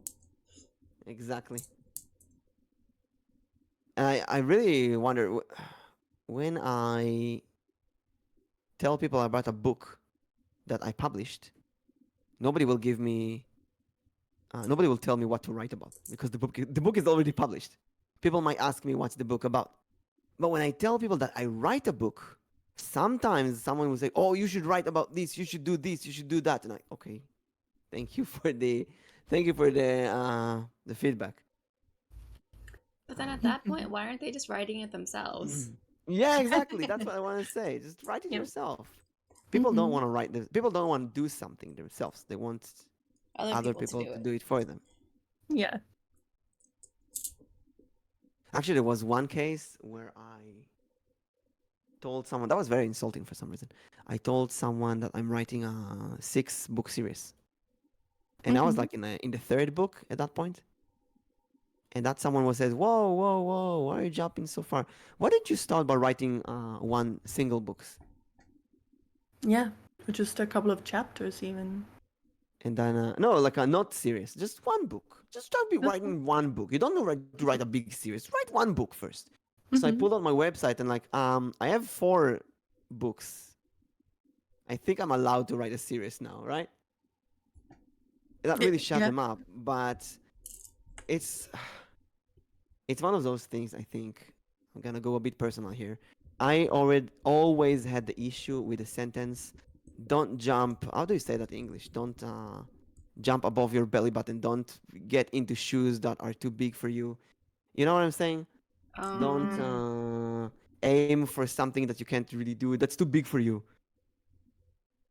I'm trying to think, but my brain is broken. I'm gonna look for the phrase in Hebrew. We have a website that you can find. Oh, it is hard. It is a hard act to follow. No. I think a term that we have is don't chew Don't chew more than you can eat. Yeah. Don't chew more than you can eat, right? Yeah, Or yeah, don't yeah. eat more than you can swallow. Yeah, something like that. Or Mm-hmm. Biggie says Don't don't punch above punch your above weight. your weight. Exactly. I'm like because we have this kind of phrasing appears in Judaism in so many different ways. So many different ways. There's don't get into shoes that are in a bigger size than yours. Don't a donkey jumps ahead, so don't be this stupid guy who jumps too fast. Or there's don't jump above your belly button. Just you can't jump over your belly, although you can jump above your. Well, you can't really jump above your belly button. It will always come up with you. Anyway, it's something that I heard in my life a few times, especially around writing. When I told people about my plans, I plan to write this, I plan to do that. And sometimes people would say, "Oh, you're jumping above your navel. You're going to try something smaller. Try taking it step by step. Don't go all out." And they don't know the journey that you've done. It's the equivalent of saying, "Hey, I'm gonna do a 1 week subathon," and someone tell you, "Oh, well, why don't you stream once?" And bro, I've been streaming for a whole year. I've been doing 12-hour streams many times. I think I can do a subathon. I'm not gonna do a subathon. I think it's a stupid concept, but it's kind of like that. And I feel this is my issue. I feel like that's why I don't like showing what I write on stream. Which might connect to some people don't being a VTuber because they don't want to show their face on stream because of criticism and privacy and stuff like that. Kind of going back to the previous topic, but Lazullli, did you have all kind of criticizing or comments about your appearance? No. No? Sorry. That's really I feel good to like- hear, actually. I feel like for women, for female streamers, I It's a feel little like bit easier. yeah, I think it's a lot easier for female streamers to stream with their face because Really? you will always get someone who likes your appearance. Whereas Oh, for I see what you guys, mean. for men, male streamers who stream with their face, not everyone is gonna watch you because some people will just watch you, one for your face, two for your personality. Whereas for women, you will always have someone who likes your face. It's so weird. I read this article called Titi Streamer, and used it in my term paper. It's a wonderful article about this.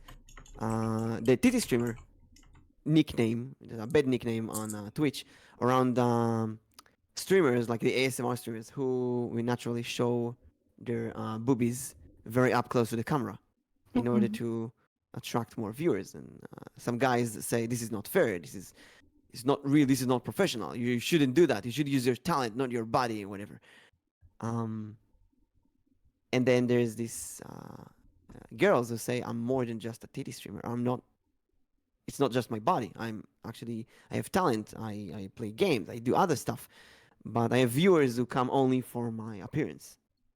And I know many VTubers who became VTubers because of those reasons, because they had it with people reacting about their appearance. And I'll be very straightforward about their breast size, because there's been a lot of comments about that. Which, even if it's too big or too small, you show it in the camera, you don't show it in the camera, it's something irrelevant, or should be irrelevant, to your skills as a streamer. And in those articles, they say that guys don't really get those comments. Very rarely, someone would say, "Hey, Shimon," very rarely someone would say, "Oh, you don't have a six-pack," or "You don't have muscles," or "What's your nose is crooked," or something like that. People don't really say those kind of things to guys. Like you said, Nyx, with guys, usually people watch your streams because of your personality. But with girls, they usually watch them because of their appearance, which is hilarious with VTubing, because it's the same thing, but now you're watching this cartoon that we can design however we want.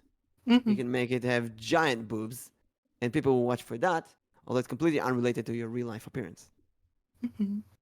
But then they get mad that your appearance as a VTuber isn't the same as you are as an individual. It's scam. You lied to them, which I've been again lied should to.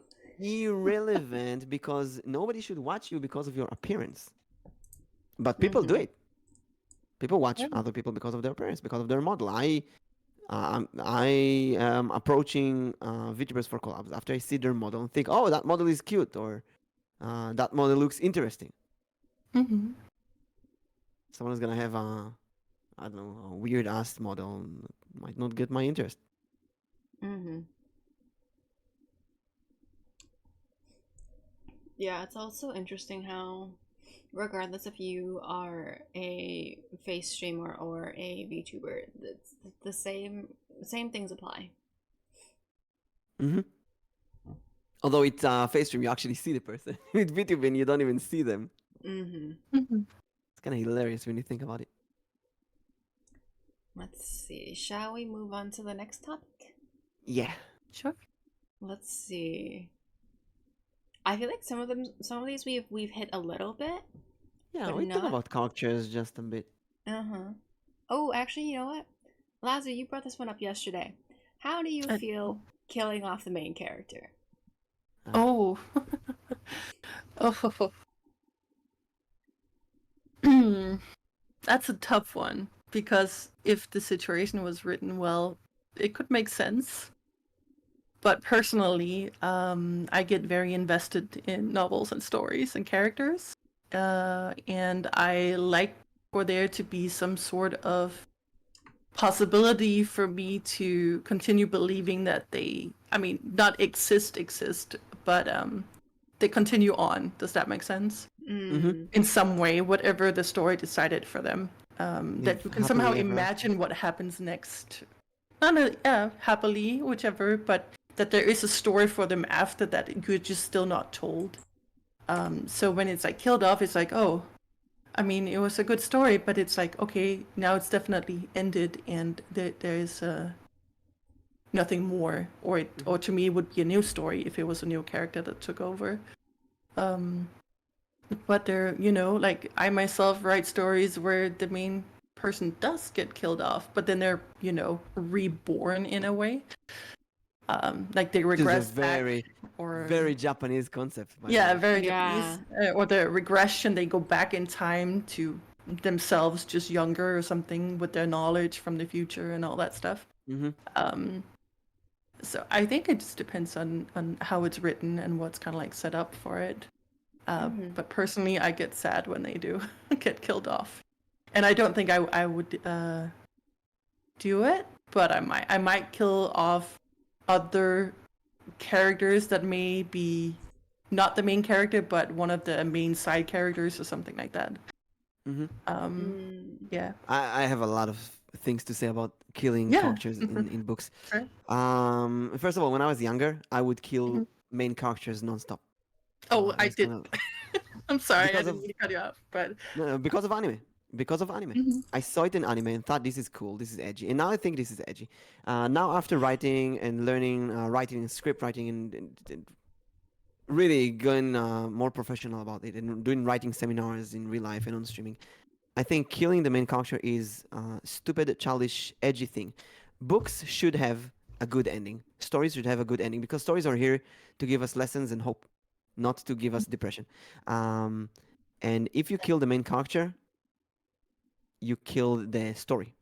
There's no real reason to do that. And I would say the same thing about making the main character an adult, making them get married, unless it's important to the book, making them disappear in mysterious ways, or a thing that anime also love. Digimon loves it, showing all the characters grown up, married with children. Harry Potter did something similar. This kind of epilogue is just bad. It leaves you the reader with a bad taste. Like it's irrelevant to the story. You know these movies where they're really bad movie, and then at the end there's this credit that say, Nyx grew up to be a salesperson. Lazullli grew up to got lost in the river and when became a police officer. They still look for her until this day. Stuff like that. It's stupid. It's comedic. A book should focus on the story, and that's it. Anything that happens before the story, which is also exposition, and anything that happens after the story is irrelevant. If the story is a love story and the two protagonists kiss, the story ended. That's it, over. Anything happening after that is boring. And in stories, the protagonist is the main character. They are the story. If you kill them off, anything happening after that is irrelevant. Unless, and I'm saying a very, very specific unless if you know what you're doing and you're doing it on purpose. And a few examples. Lord of the Rings, there's all kind of theories that Samwise the Brave, Sam, is the real Lord of the Ring. He is the real protagonist. Because at the end, Frodo is basically lost to the ring. He's completely delusional. He wants to give it to Sauron and whatever. And then they need to take it to the volcano. And Sam says, I can't carry it for you, but I can carry you. And he just picks up Frodo with the ring. And you say, oh my God, he is the real protagonist. In that case, you don't care that Frodo is, even if Frodo dies at this point, you don't care anymore because Sam took the crown of being the protagonist. In a way, let's go Harry Potter. Harry is the real protagonist from start to finish, but Hermione is the smart, the brave, the perfect, Mary Sue, the perfect character. Everybody loves Hermione. If at one point, let's say, you know what, let's go crazy. Let's say in the 4th or 5th book, Harry Potter dies and Hermione takes the crown. It would be weird. It would be terrible, probably. Many people would probably leave it. It will be, I mean, you can't really excuse that. There is another very unique exception. I will spoil a game from 1995, Chrono Trigger. It's a brilliant RPG from the creators of Final Fantasy. And in that game, there's a fake out. There's the final boss, and the main character dies in that battle. And then the other characters take over. There's no protagonist now. You can choose who's the main character, and you have to go and fight the boss last time without the hero, without the protagonist. And that's really weird. And when you finish the game like that, you feel like something is wrong, something is empty. There is a side quest that you can do that's very long and complicated. If you do that, you can revive the main character, and then you can finally get the real ending. And you use an item called the Chrono Trigger, which is the name of the game. So they planned all of that carefully. In general, if you look at the Game of Thrones, for example, they kill off main characters nonstop. It gives you a feeling like death is meaningless. If you look at anime like Dragon Ball Z, where character can revive very easily, that's called the trope of death has a revolving door. You can just revive. Death becomes meaningless. I think death should be very specific, should be something you cannot return from, should be very rare, like once in a book, not once a chapter. You should definitely kill side characters. You should definitely kill the bad guys. You should definitely kill, maybe rarely, the protagonist's best friend in very specific situations when it's meaningful. Never kill characters just because. It has to be something, some reasoning for that, something that serves the plot. A great example for that, actually, I think one of the best, I'll finish with that, is Dragon Ball Z, again, surprisingly, when they fight Frieza. Frieza kills Krillin, and that gets Goku so angry that he becomes Super Saiyan, and his real power comes out. That's a classic, perfect way. They revive Krillin later because the Dragon Ball can revive anyone, which is stupid, but that death was so unexpected. This is the main character's best friend for many, many episodes. So that death was really important to serve the plot. Game of Thrones, there's a lot of deaths that do not serve the plot. They're just there for the fun. I think they should do an epilogue after the main story that don't harm or slow it like some fillers. And Arrow, hello, says, I played a game recently that I saw a guy dying for the 4th time with a death speech like he hopes it was useful and stuff, and then he comes back again. First time, got emotional after that. It's so Yeah. interesting to see both of your perspectives about like killing off a main character. Oh, yeah. We Definitely. agree though. Because actually one of my novels I kill off my main character and I just kill them off and they're done. They're off. They're not coming back. Like, It's I just think- like, oh, go ahead. Oh no, I was just gonna say, I think for me is that I do make my characters go through a lot, and as Mimic mentioned earlier, we're not here to give people like bad feelings or like depression-like feelings about the story. There has to be some sort of reward, some sort of yes, they got that done, or they got that revenge, or they got the girl or the guy, or there has to be some sort of reward after. And I feel like killing the character, it's just you take that reward away that I feel the ending should have. Mhm. But also like a kind of ending where, again, as I mentioned earlier, people, it's kind of like up to people, the reader themselves, to think what happens next. Because I'm not, as also again Mimic mentioned, I'm not gonna write, oh, then they get married and then they have children and then they live happily forever after. Yeah, It kind why? of like just ends, Why and then ruin it's it? up to the reader to kind of like, bring that out what they want to be the Mhm. next part. But I want Mm. that reward to be there, so that's why I'm not a super fan of killing characters. But I did do it once, I'll have to admit. But that was because it was a story I wrote for class in school, and I knew I would get an A if I did, and so I did, and I got an A. That's the problem. That's the issue. It's like they Really? expect us to do it. That's an old-fashioned thinking, though. Oh no, Mhm. it's tragic death. Oh no, if it doesn't serve the plot. Exactly. I just knew, no, if I just made like a happy ending, I knew the teacher was not gonna be like super interested. So I made it kind of like sad, and I actually, I'm not sure if this is a good point, but let's just say they weren't killed, they decided to do so themselves. And so it was like a whole psychological thing, and I was just like, I just want an A. So So I usually let the characters write themselves, and if it reaches the point where they, let's say, sacrifice themselves or need to die because it serves something, I'll consider that. Because death should have a really strong impact. There is a character in my book series, the 6 books. There's a character I killed, that I wrote that character to die.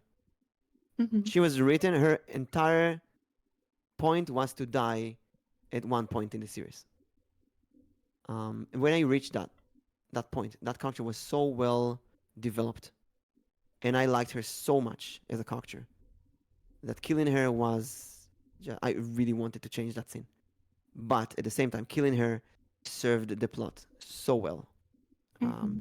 It showed the intentions of the bad guy. It showed it gave motivation to the protagonist more than anything else. It's a big slap in the face to the readers, telling them, okay, from now on, it's not a children's book anymore. It's a serious thing. In a way, it's like in Harry Potter. There's the 4th book. There's Cedric Diggory who dies, and although Cedric Diggory is a character that nobody cares about at that point because nobody knows him, his death marks the borderline between the children's book and the dark side, people die, and since then people die every book. Although some deaths are just, especially in the last book, some deaths are just too unnecessary, just for the edginess. And after I killed that character, I couldn't write for like a year. I just felt so bad. Yeah. I felt terrible. And even when I edited that book, I was like a month of just sitting there and thinking about that character. Why? Why did I kill her? I mean, I know why from a writing point of view. It was perfect. It had a really, really strong impact on me.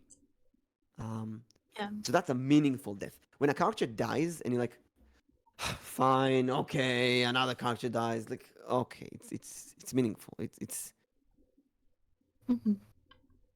like you said, because you'll get an A. Yeah. I just knew, like, oh, that's what they, It's edgy, it's not the standard story that they probably get from the 30 other students or something. So Yeah. I was like, I'll just do that, see how that goes, and it worked. So Mm-hmm. Yeah, because they just want something like different and unique. They want to see like where can you take with that writing too. But sometimes that writing isn't what you want to write. no, I definitely did not like the story I wrote. I just wanted an A. So yeah. Yeah. Well, in short stories, it's Yeah, it was it's not that serious because it it's just a short story. was a simple one, yeah. If you go with a big book, that's also another thing is that I look at least is my future career. Let's say in the future I have 50 books. I will have a name as a writer. Am I someone who kills characters? Am I someone who's not killing characters? Like Orson Scott Card in the Ender's Game series. He at this point have a name of someone who kills off characters. Any character will just die at one point, and you can't really take any character seriously. That's what I felt when I read the books. You just can't take any character seriously because anyone will die in weird ways at one point. So I want something like this to be serious. I want to get the readers used to, oh, it's happily ever after in this case, and then one day bang, you kill a character. That's a big thing. Yeah. I am Kill the protagonist though, No. very very very rarely a good idea. I mean, in my current story that I'm planning, I know one of the side characters will die. Not to spoil anything, whoever might end up reading of it, course. but it's just because I know the personality I want for him, and I want I know the progression for his development in the story, as well as the rules of the fantasy world that I'm writing as well. I know that even if I don't want to kill him, he's probably gonna end up dying, just because of he is who he is, or ended up being. It's kind of hard to describe it, but I just know that's where the story's gonna take it, Yeah. even if I don't want to die. So And I have a really weird example. If you ever played Yu-Gi-Oh, in Yu-Gi-Oh, there's graveyard. After you use a card, you put it in the graveyard. But they also have a remove a card from play, which is like a super graveyard. You remove the card and there's no way to bring it back. That was in the early days. Today, you have so many ways to bring back a card from banish, from remove from play. They just became a second graveyard, and it lost all meaning. that's And I weird. thought, how do you go beyond that? Do you rip the card to half? What do you do? True. I'll ask a sub question. What can, in your opinion, justify killing a protagonist? Oh. Or do you know any stories, books, games where they kill the protagonist that it was justified? I feel like everything I've seen, they've always come back to life later on. In Japanese stories, especially, they love doing the in a future past life, new life they're gonna meet maybe. That's difficult. I don't think I have like the only thing that came to mind, but then I'm not even sure if he did die was like Matrix, but then there was a new movie anyway, so I was like, Yeah. and so No, but even in I actually watched the trilogy a week ago. like that So ending. Neo didn't die; he was taken by the robots. Yeah, exactly. It was kind And of in like the fourth movie, we see what they did with him. yeah, But it was kind of a sacrifice, yeah. kind of yeah. And But I although also didn't like it. yeah, So, I didn't hate the second and third movie, but all of my friends told me to not watch them because they're horrible. Maybe because I went in with so little expectations, I actually kind of like them. yeah, I like just not the ending. Yeah, and thinking about it, there's Assassin's Creed 2 trilogy. Assassin's Creed 2, Assassin's Creed Brotherhood, and Assassin's Creed Revelation. That's the Ezio Auditore de Firenze trilogy. And that ends with Ezio, old man, with his loved ones, family, children, sitting on a bench with all of them and dying peacefully. And that was actually kind of nice. But that was after 3 very long games and many side games and stories and comic books. He had a very fulfilling life. And when you die, it's like, it's beautiful. At the same time, I have anime like Chrono Crusade, that was based on a manga, and the manga didn't end when they made the anime, so they decided to kill off the characters. I remember that. It's funny when you were talking. I was like, oh, my bit would be that one. I just forgot what it was called. I just remember watching that last scene and I cried so hard. I cannot believe all three of us watched Chrono Crusade. I love I'm literally this anime remembering so much. I love it really. And then the end, they didn't catch up to the manga, so they just kill off both main characters on a bench. Oh like, my why? gosh. I regretted watching it because of it. It was like, I didn't want to feel like this. Yeah. Since that and other anime who's been doing something similar, I've been trying to watch only anime where the original source ended. Mhm. I don't want to experience that again. Although I gotta say, from watching more than 1,000 anime at this point, they stopped doing that. Today, anime respects the original material heavily. They actually look at the original. They look at themselves as like something that will advertise the original material. So you see stuff like the original Full Metal Alchemist with a terrible ending that's out of nowhere. I don't know, Hitler and stuff, and then they bring Full Metal Alchemist Brotherhood, which actually ignores everything before that and wraps out the story properly. And it happens more and more. Yeah, I Yeah, don't that's know. about- I just know that I don't know. I have to bring it up, okay? Because it's actually making me a little bit sad. Which is I was or am a huge fan of Solo Leveling, and I know the anime is coming out. But then finding out that the entire setting, which in the story takes place in Korea, having even a whole arc regarding Japan, kind of being their enemies in a way. What? But Wait. the anime, so the Solo Leveling story takes place in Korea. Yeah, I read Solo Leveling, but what's with the anime? Well, and then the anime, they have redone it where he's Japanese and live in Japan. Oh. And I'm like, but that ruins the whole story to me. I mean, me personally at least. And I'm like, I don't know if I'm gonna like this. They better make it well. Oh, I'm reading it right now. Oh my god. That Yeah, is so strange. which is weird to me because the whole story is about him being like Korean. Korean, and yeah. goes to Japan at some point. There's a whole arc about it, how he saves Japan. Don't want to spoil it, sorry.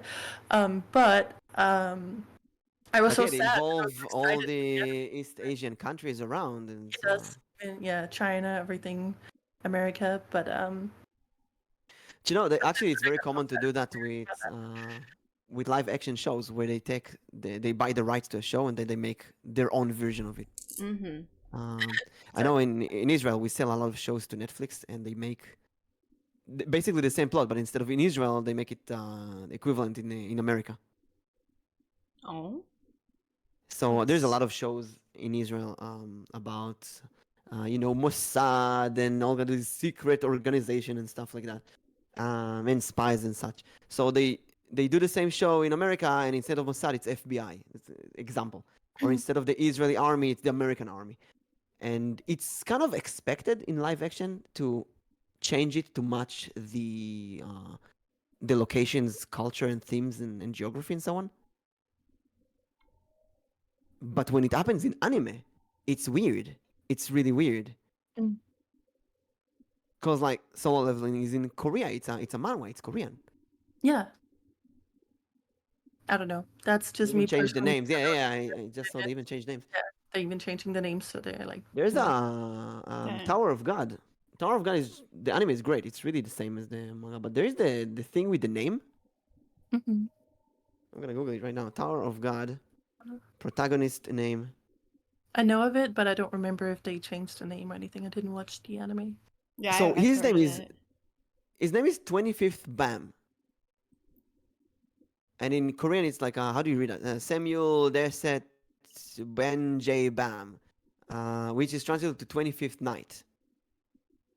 But I've seen translation, and in the anime, where they give him different names. And in the anime, they also call him different name.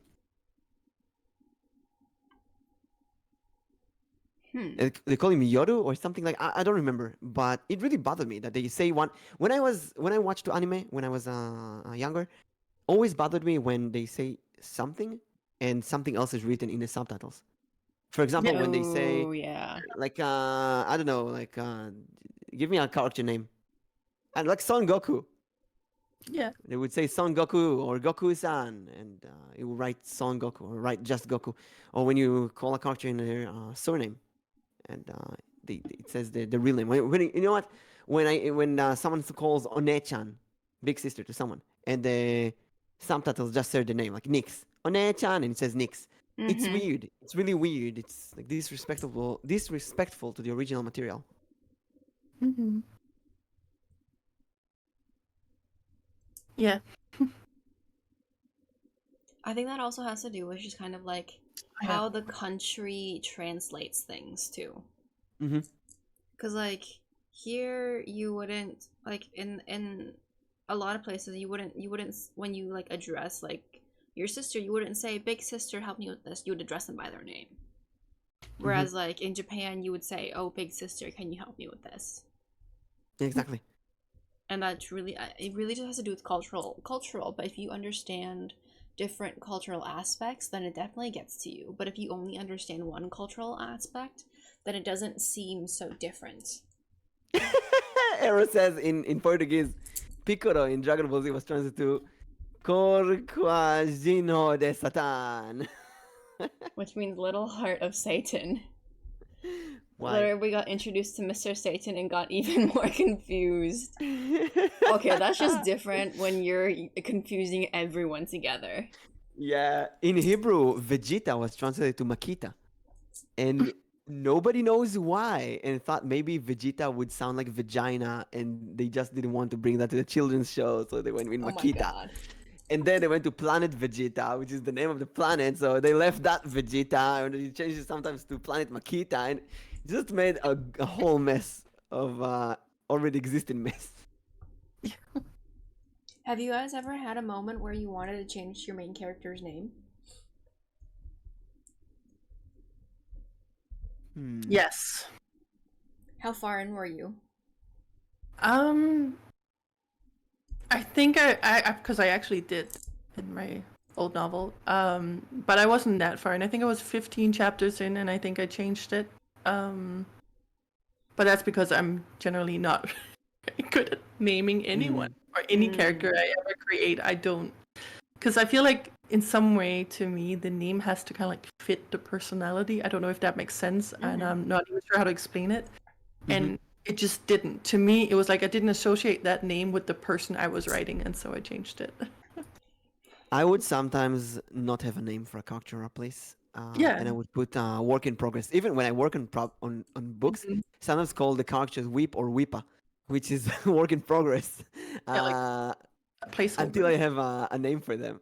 So like writing a basic story, like Weep is gonna do this, and you're gonna meet Weepa, and they're gonna talk with Weepet. All names to be added later, because I rather start writing than stopping myself because I don't have a name. The name will come. A big change I had was in the Dream School, in my six-book story. The Dream School was Shepherd's Bell at first. That was the name. I wanted something like Hogwarts, you know?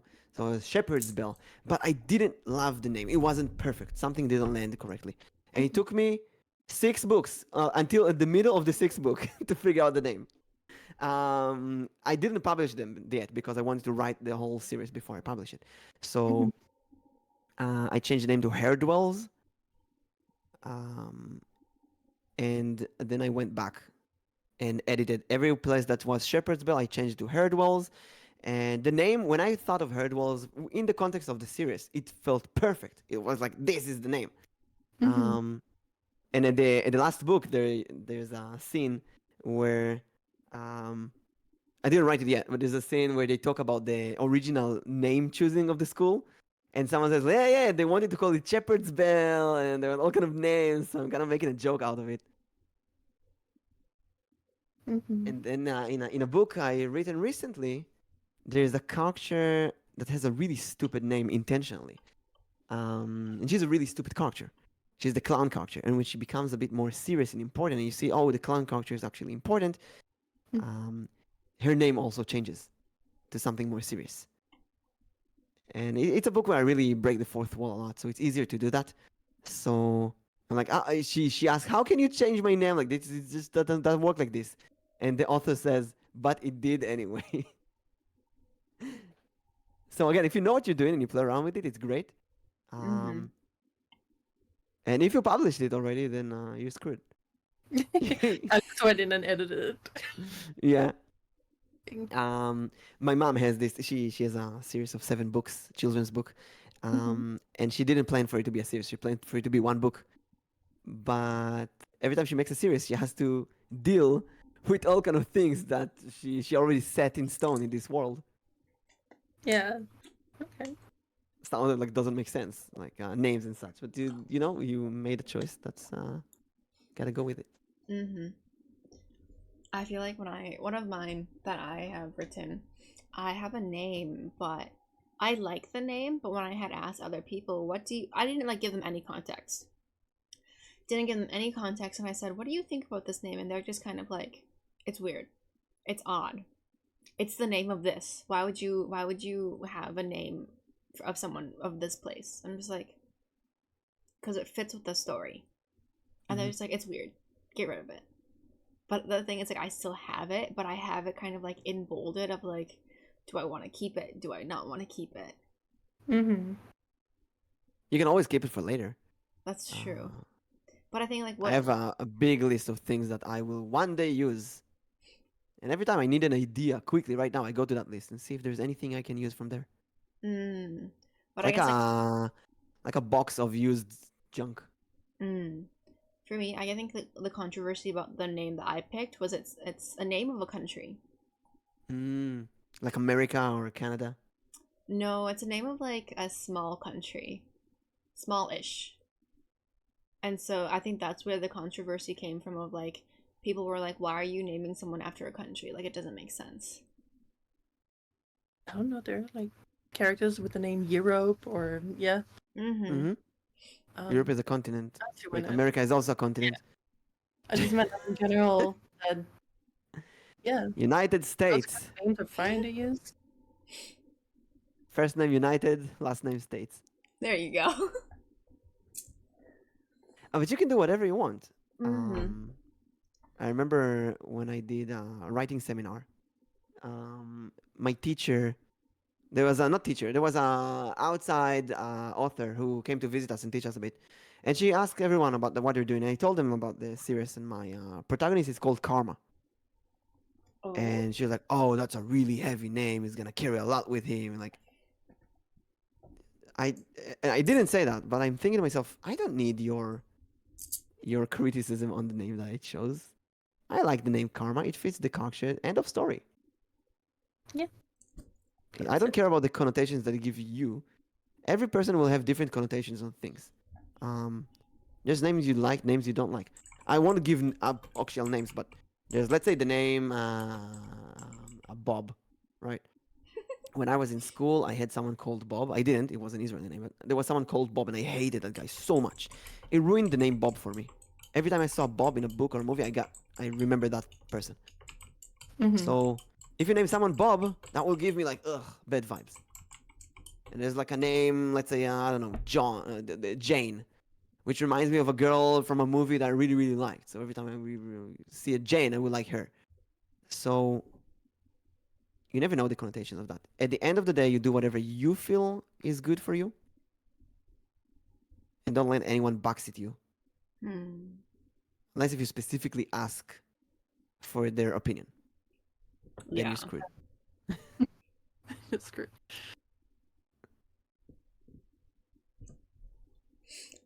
Yeah. It looks like Let's see. Should we move? Yes, let's move on to. I feel like we've like jumped around all of them, but we haven't stuck to any of them. Ooh, number this is 2. good. How do you come up with your ideas and characters? After like deciding, do you want to kill them? How do you come up with them? Come up with It changed for me quite a bit. Yeah. I used You go to ahead take first, just the character that comes to mind. Sometimes take inspiration from anime or shows or movies. Oh, I need a protagonist. I need this. I need this. Today I'm more using the roles. I need the role of a main character. I need a role of a love interest. I need a role of a father figure. I need a role of this, a role of that. And then you kind of figure out you have a role, you figure out who's the character that's going to fit the spot. Then I'm also thinking what I didn't do yet. Did I write a character like this? Did I write a character like that? And also, is it going to be fun for me to write about it? For example, Mhm. I don't like to write about cripples um, because of various reasons. First of all, thankfully I'm not a cripple, um, so I don't feel like I can write about them. Same with gay people, for example. I'm not gay.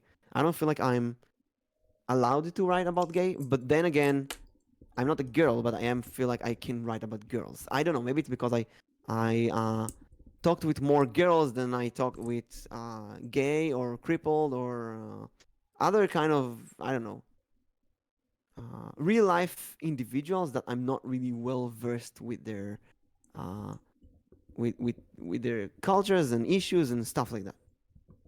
So let's say not cripple, but let's say it's I would say I would call it. How do I even say that without insulting anyone? It's such a weird topic. Um, I would say characteristically crippled. For example, let's say there's a baby in the story. Let's say you're writing an adventure game and an adventure story, and there's a baby or an old person, like 90-year-old in a wheelchair, completely useless. And now the other character are kind of forced to protect those people. Um, and for me, it puts me in a place where the story is just not fun to read, because instead of dealing with the fun and the action, I need to deal with real life issues like protecting the weak. I don't like that. Mhm.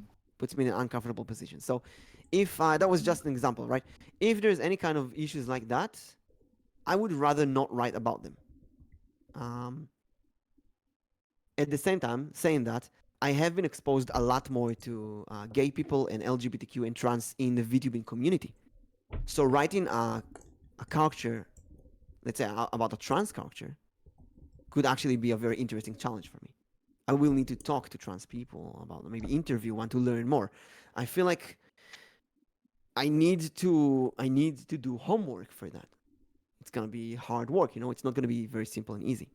Mm-hmm. Uh, so I think about what would be fun for me to write. What's my limitations of knowledge? Because I don't wanna. There's a story, the recent Harry Potter game, where they wrote in a trans character who's completely wrong. I'm the last person to ask about trans people, but I read on Twitter that trans people think this is a really, really bad representation of trans people, and it's something I never want to do in writing. Um, I know I talked to someone who told me about Cho Chang in Harry Potter. She's a very, very bad representation of Asian people in Harry Potter. There's uh, there's the joke in South Park about Token, who is the only black kid in the class, and they named him Token. And it's like, oh, this is the thing. And there's a joke in the last season that his name was actually Tolkien this whole time. And we are the racist people thinking that his name was Tolkien. And they went back in Wikipedia and all that and changed it that his name is now Tolkien, like the author. And his father's like, yeah, we named him Tolkien because of his dad. So it's like it's kind of a joke about gaslighting. Uh, so I feel that I'm not these kind of limitations. I try to stay away from those. Try to focus on the things that I know how to write, like things I've seen in gaming and anime.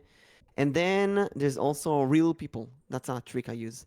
I take real people that I know, could be from television as well, and I put Mhm. them as the either appearance or nature of the character in all kind of fusions. For example, I can take Nyx. I know her a bit well. I can know how Nyx speaks in a way because I listen to her quite a lot, and I can put Nyx as a character in my book. It's not gonna be Nyx, but she's gonna talk like Nyx, and she's gonna think like Nyx. So whenever the character needs to make a decision, I can ask myself, how would Nyx act? Mhm. Mm. That's Now, actually a really luckily, good way to I've look at it. been luckily I've been doing D&D with real kids for many, many years. So writing about a school is great because I can just put all the unique kids that I met and I have the image of a kid, how they reacted when they met a dragon in D&D. That's how they're gonna react when they meet a monster in that fantasy book.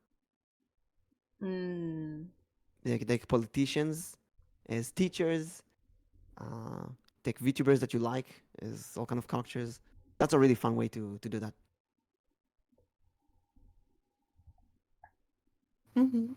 It's I'm so sorry, but Mimic, you're not gonna like my stories. I don't know, it's completely fine. Wait, No, because no. let's hear. Basically, my okay, so Let my me wait before you say that. I don't hate reading about them. I hate writing about them. It feels that's fair. weird. That's fair. But it's exactly what I wrote about. So basically, my most read novel that I have out there is actually again about a character who is technically, like isekai'd into this fantasy world, where he takes over the body of a guy, a son of a noble, who was mistreated all his like young life, and he basically can't walk and is actually in a wheelchair when you start the novel. He is also gay. It's I would say that, BL is kind of like what I focused on in it, but it's not the main focus of the story. I'm just saying that the love interest is another guy. That's it. But this story is about him overcoming this new obstacle that he's encountering, and then kind of like also as well as giving a reward to the viewer.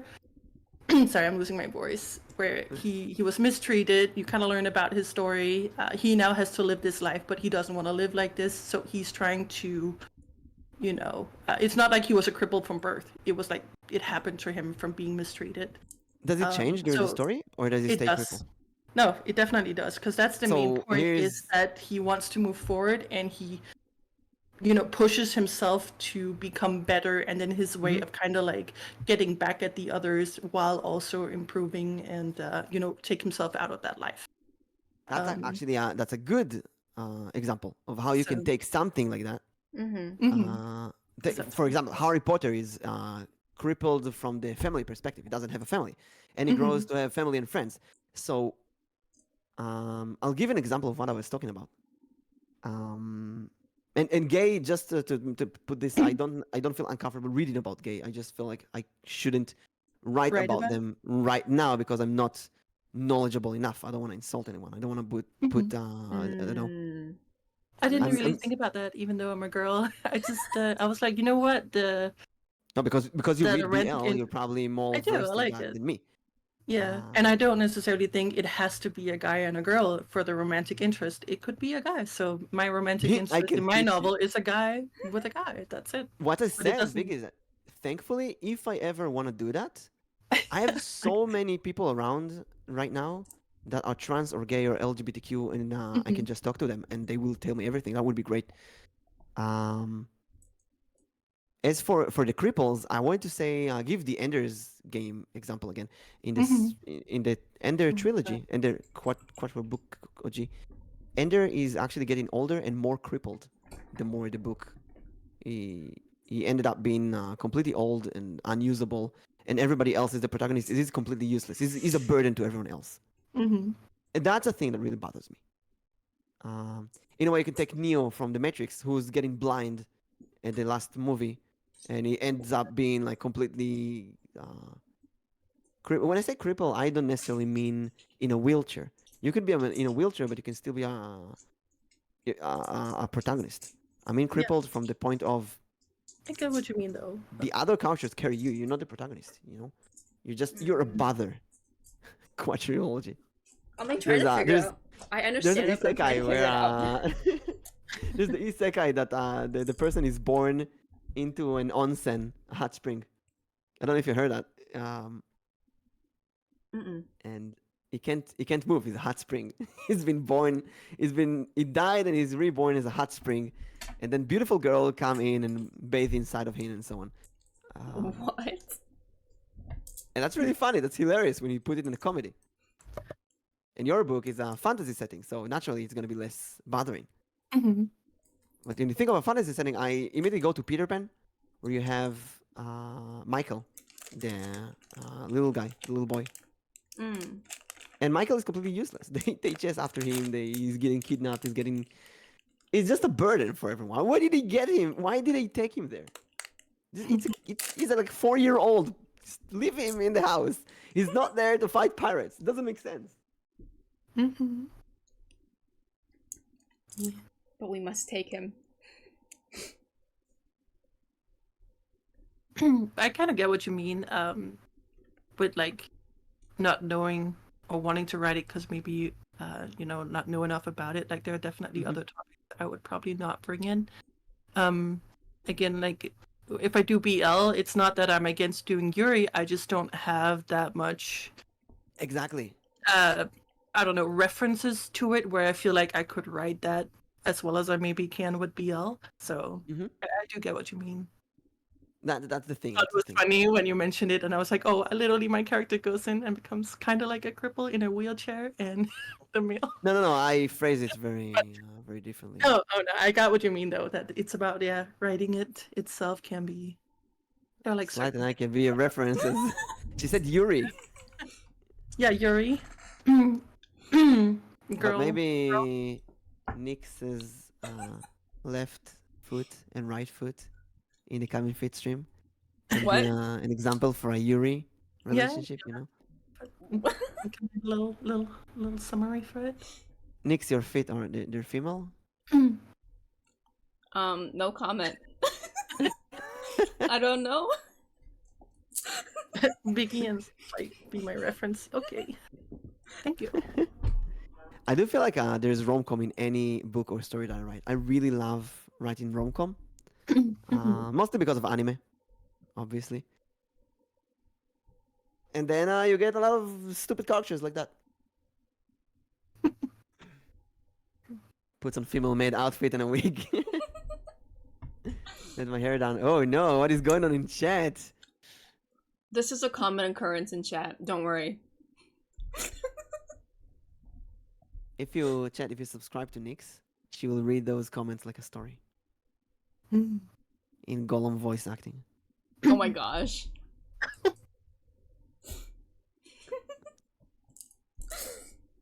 Let's see, what else do we have on the... What's next on the agenda? Let's see. Number 4, I think is pretty good. What is a struggle writers often face that is not well known? I feel like we touched on this a little bit earlier, but not too much.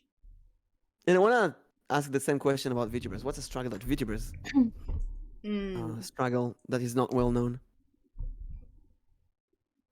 I guess yeah, for both writing and VTubing, what is, or even face cam streaming, what is like a struggle that you face that many other people don't know about? Sorry, I was nervous here. I'll have to think about that for a minute because I mean, Let's see. I feel like either it's well known or it's something like, scuffed streams and just simply just set up. Like technological aspect. Yeah, like I keep trying to fix my microphone sound so it doesn't sound like I'm echoing, but I even moved to a different and smaller room with my entire setup.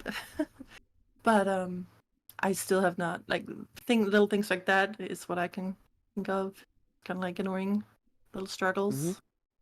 The little struggles. I feel like with streaming, it's all the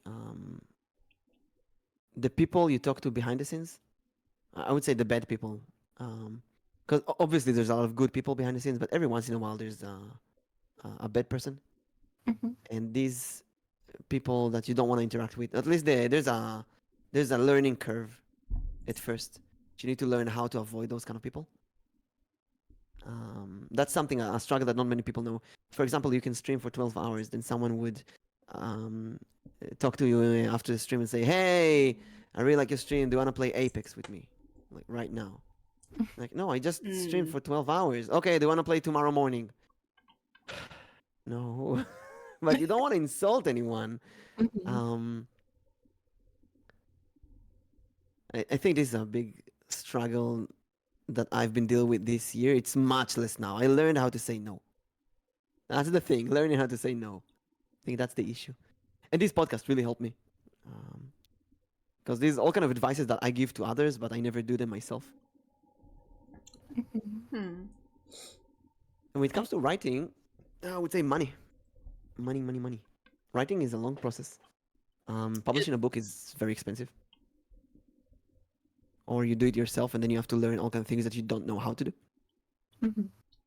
Editing is expensive, translating is expensive. It's all a very long and tedious and expensive process, and you can't really get an instant feedback. It's not like a drawing where you can show it to someone and ask them, do you like it, do you don't like it? Mhm. To get a first impression of a book, you need to read like 50 pages. It's long. Think about it. It's a piece of art where you need someone to sit down and read for like 2 hours so they can tell you what they think about it. So you don't get a lot of people to do that. I think for me, another struggle as a VTuber is I maybe some of the people here have noticed, but I met such a lot of like really cool people, and I want to hang out with everyone. But personally, and because of certain reasons, I don't have the energy to, and can't spread myself out to, you know, do as much as I want with everyone, and I feel like that's a struggle, and I feel it's something I also feel bad about. But I have literally just had to just not hang out with people because I physically or mentally couldn't. But I just didn't expect to meet so many cool people and hang out with them. Which I did, I'm not happy about, but I struggle with making sure I try to keep up with everyone. So I don't know, it's something I thought about.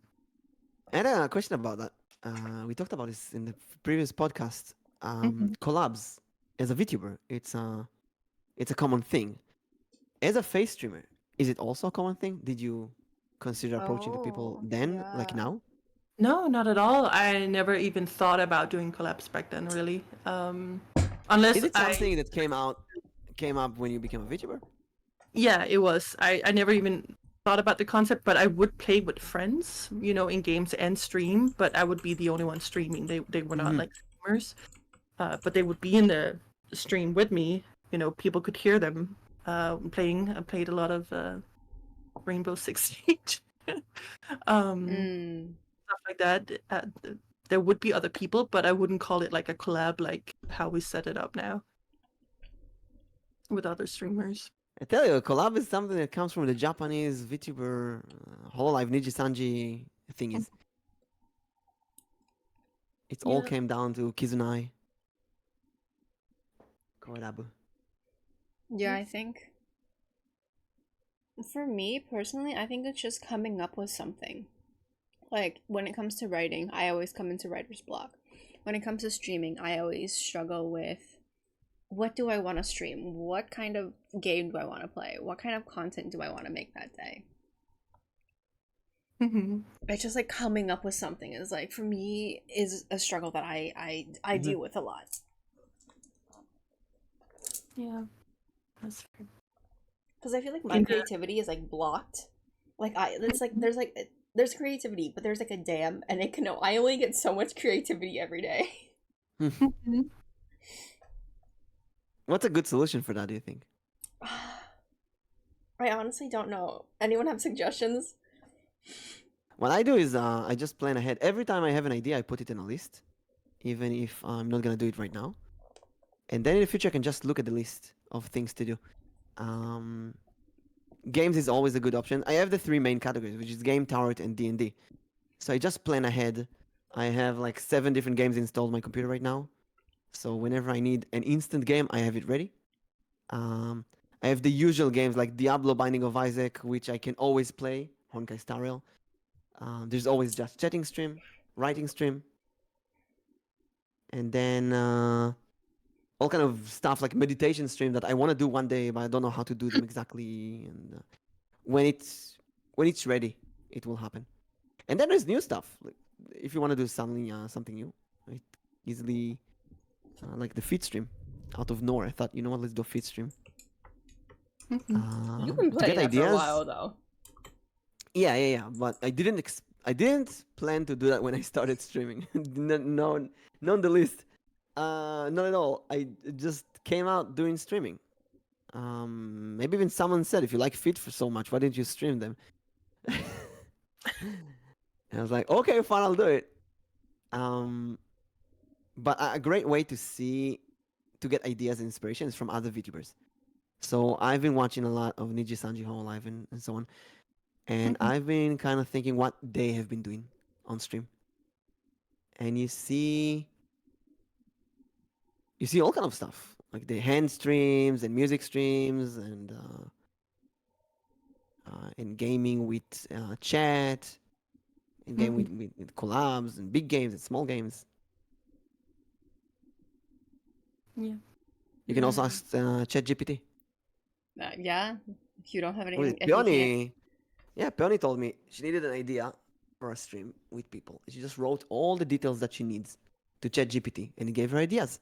And she didn't like them, so she told ChatGPT, "No, make it better." And then it gave her something better. Huh. And she did multiple times until she concentrated ChatGPT on something perfect, and that gave her the idea that she needed.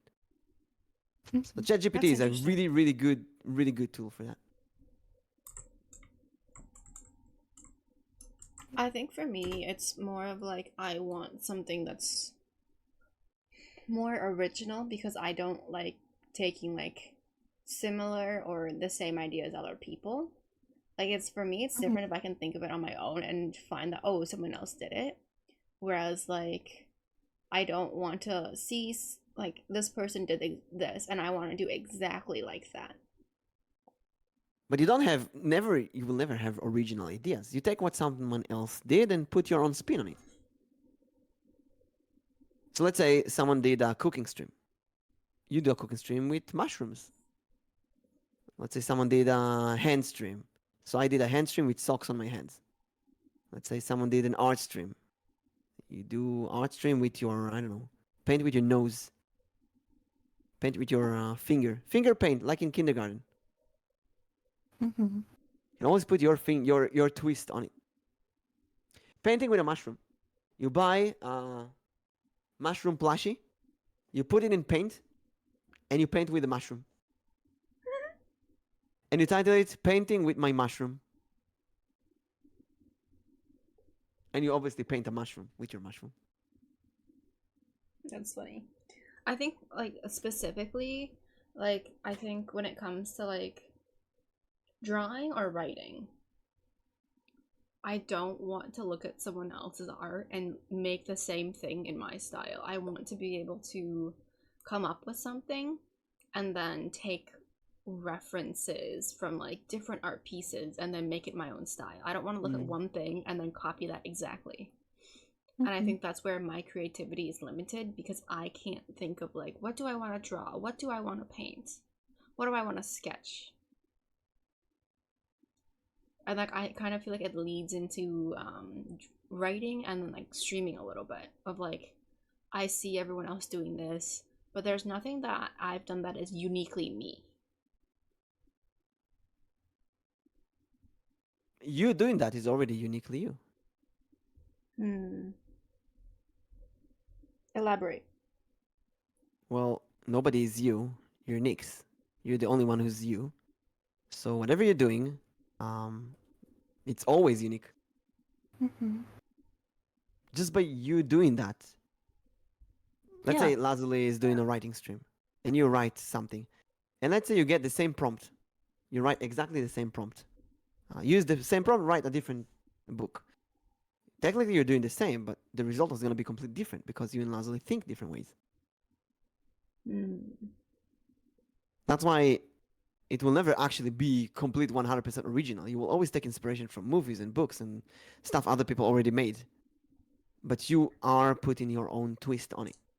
Your own imaginary and point of view and things you learned. Yeah. And people watch you do that, they watch you do it because they want to watch you do it. So that's good enough for them. Especially when it comes to general things like cooking. Let's say cooking, right? Let's say you want to cook, you want to bake cookies. But there's a VTuber out there already baked cookies. I mean, come on, there's a lot of people who baked cookies. Let's say I want to Mhm. write about magical school, but there's Harry Potter and there's a million other books about a magical school. Harry Potter did not invent the genre.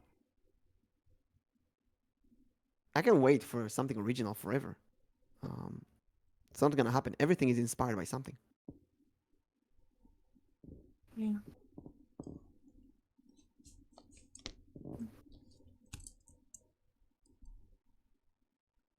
Let's see. What are our oh wait, I guess we haven't really talked. We barely talked about this. What kind Struggles? of oh, not the struggles. What kind of writing do you stick with? What kind of writer are you? Oh yeah, I Um, mentioned a I bit that I usually I do feel like fantasy and rom-coms. yeah, fantasy, adventure, action, kind of like what you said, Nyx. Mm-hmm.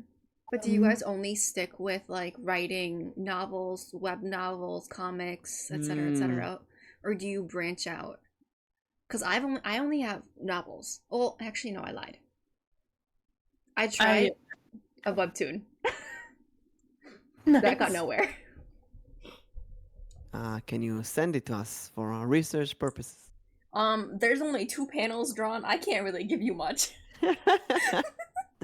Wait, I think I actually still have it. Hold on, I'm gonna look. I actually took a challenge to write all kind of different types of stuff. So short stories, books, novels, novellas, poems, songs, scripts. What else? Political public policy paper. I did that in university. I was just trying to write in all kind of different styles and see what I like the most. The book is my favorite still. It's the hardest, it's the most complicated, the most fun, and I think rewarding of the bunch. Mm. But if you talk about genres, I do stick with fantasy, rom-coms, action, and every once in a while I'll try to dabble in like horror and such. Oh, D&D Adventures also add that. Yeah. Why? Go ahead. Oh, sorry, I was gonna say, yeah, that's pretty much. I'm very much stuck just to kind of like novel writing and mostly on the fantasy adventure.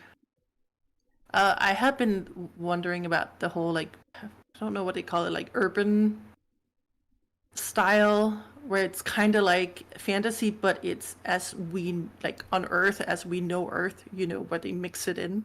Oh, I know what you mean, like a hidden fantasy Yeah, taking place something there.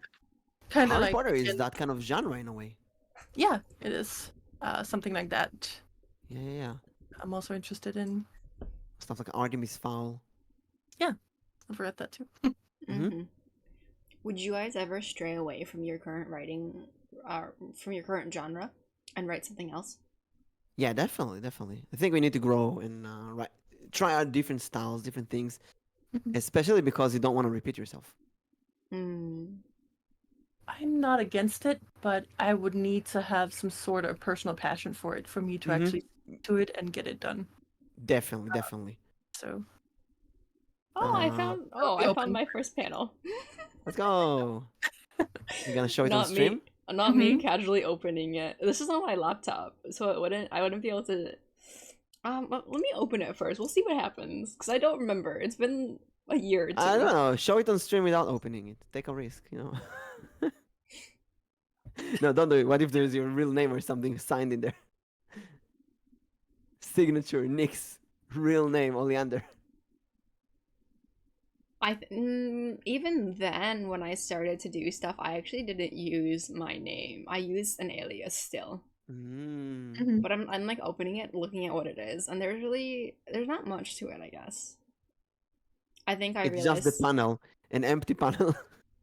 it's oh yeah, yeah, kind of, little bit.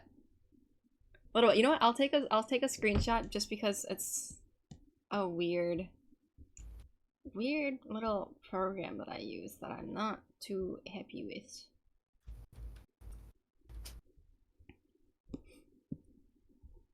I guess like I really didn't do much with this, which is kind of interesting actually. Show us. Show everyone. If I can figure out what's going on, I will. I don't even know what's going on here.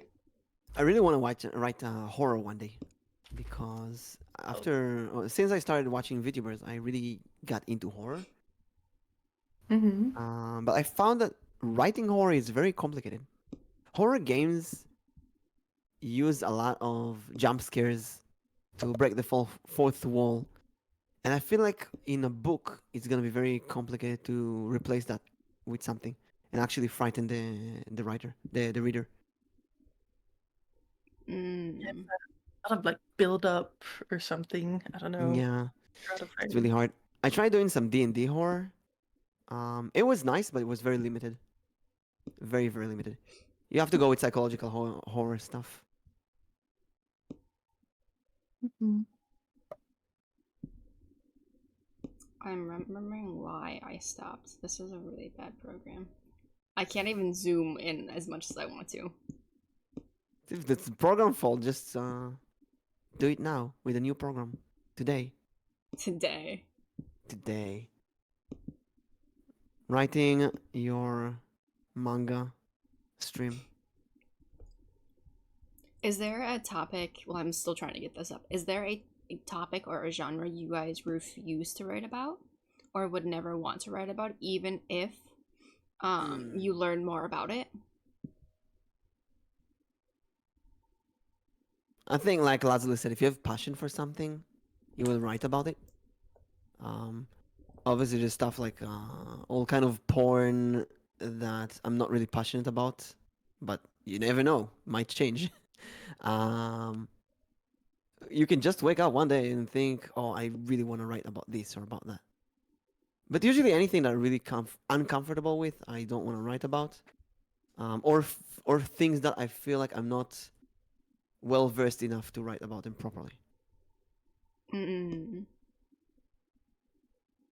I used to think that I didn't want to touch like something like script writing, because it's writing, but it's also it's set up in a different way, and I just felt like that would break the immersion that I bring to myself when I write. But now I'm not against it as much. But I don't know, it's kind of like the only thing I could think of. I don't really know about any genres I wouldn't do. Are definitely topics or situations I do not feel comfortable write about, which I won't get into. But yeah, I can't really think of anything. Yeah, again, as I said, I just have to be passionate about it, and then I would write. Otherwise, not really touch it. Yeah. I do want to write more about friends like VTubers. I did a writing collab competition with Sora and Digi. It was like 2 weeks ago, and we wrote about other VTubers. We wrote a short story with like everyone wrote a different part of the short story, and we wrote about our VTuber friends, which was hilarious. It was so funny. So I want to do that. Maybe write about people in my community. That sounds like a fun idea. About collabs, about mods. And it's I different ways. opened it to put it in the list, but it's already in the list. Oh. Wait, why can't I find this?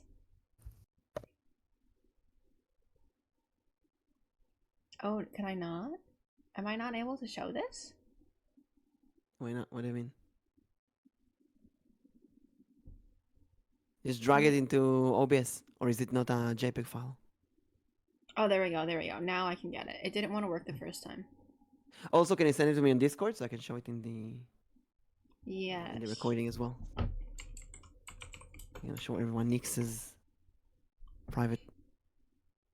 Oh, come on. Nyx's The first one parts. worked. Why doesn't... What? Huh? Maybe it's a different file type. Well, it shouldn't be. How about Nyx will post it later on our Twitter, and I got one of them. I got one to work. Where'd it go? Creepypastas. Yeah, creepypastas is a good thing. That's a good inspiration for that. Okay, so this, I'm just gonna cover myself. This was like the first panel of the web comic that I was doing. I can see sky and mountains and trees. Mm-hmm. And basically, as I'm trying to find people, where is yours? Let me just put it in here. Basically, I was like the start of it, and I feel like just making this took so much effort. And then if I could get the second one to work, that'd be great. Let me just also put it in here so you guys can see it, even if they can't see it. It was like the second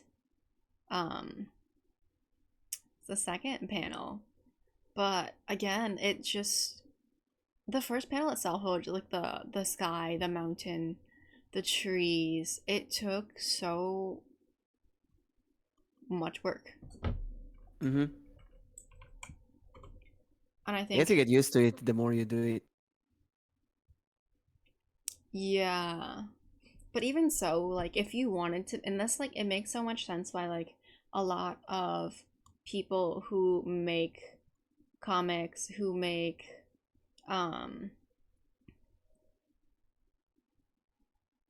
anything like that has to do with drawing, it takes so much time. Yeah. Sorry, I'm losing my voice here again. No, you're good, you're good. It's okay, we're I was talking a like- lot. I was trying to clear my throat here while muted. Yeah, no, I think actually before I started novel writing, I did want to do like a webcomic, and I agree with you. I was like, this is too much work, but I want the story out. Like, that's what I needed. I just needed the story out, so I decided to switch to novel writing.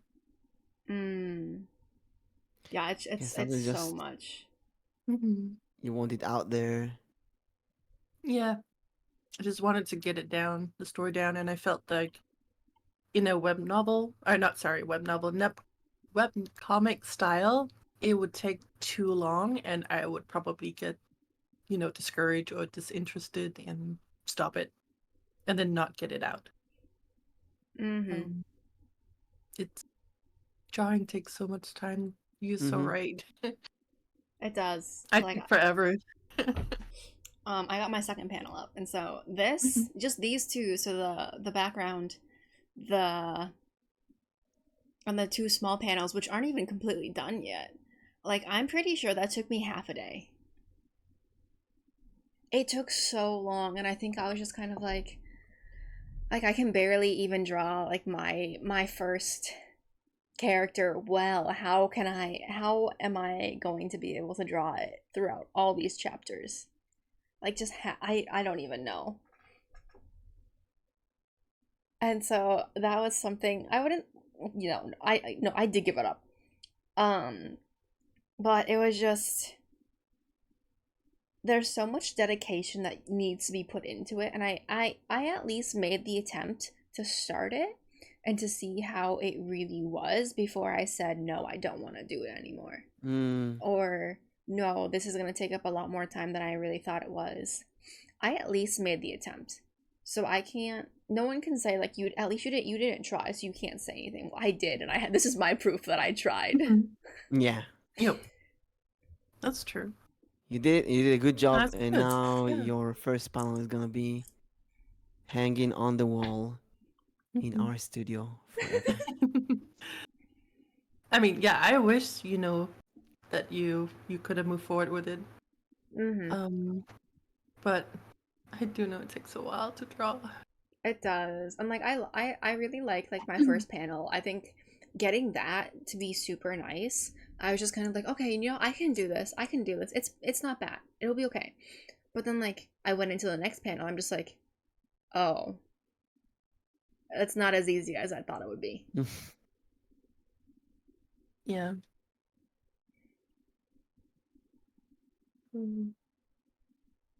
But would you guys ever, I guess, okay, so would you guys ever do a web comic if you guys had the opportunity to? Yes. That's a big Yes, yes. as well. Yeah. Now, I definitely had a dream of doing that stuff, like write a manga or something. Now, here's another question, because when I was writing these questions yesterday, I was thinking, I know someone who is actually making their current lore into a webcomic or manga. Would you guys ever do that? Would Yes. you write you would make your lore into a webcomic or a manga? Yeah, that's I- actually a really cool idea. I'm not making it, but that's why my lore is not done yet. But that's because I'm gonna make drawings for it, but it's gonna be a mix. Oh. So it's not gonna be straight up like manga form with chapters or anything, but it is gonna be like there's gonna be images to the story throughout the story, which is why it's taking me a while. Because yeah, as you said, it takes a while. It takes so um, long. And I will admit that I may end up using some AI art for backgrounds or something, just because this is taking too long. I feel like know there's some people nothing- don't. Go ahead. I know AI art is a big topic right now, especially for artists. But I'm like, I don't care about the backgrounds. I just need something that's there, and so I can just use probably those programs for it, and then do the rest myself. I think it's also I might do that to speed it up. one thing too is like as long as you aren't like claiming it, like, oh, I made this myself. Mm-hmm. That's Because true. I think that's like one thing like a lot of people do with AI art is like they claim that they drew it themselves, they made it themselves. I think it's fine to use so long as you say like, oh, this is AI art. Yeah. Like Piano's my in own chat. Hello. character. Our friend is doing that for the anniversary. Yeah, the manga. I think she's talking about that. I wish. This takes so much I would like to, but again, that's gonna take a lot of money and a lot of dedication. Mhm. You know, there's something that we talked about in the past. I think we should definitely do it more. Is VTuber talent trading or skill trading. Let's say you're good at something. Mhm. I'm good at something. We should trade. Let's say you're good at art. I'm good at writing. We should trade.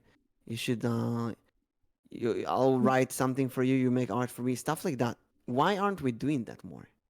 Why aren't we doing trading basically? Mhm. Because it would be much more fun for VTuber, I think, to pay with their skills than with money. I've done that a little bit, I think.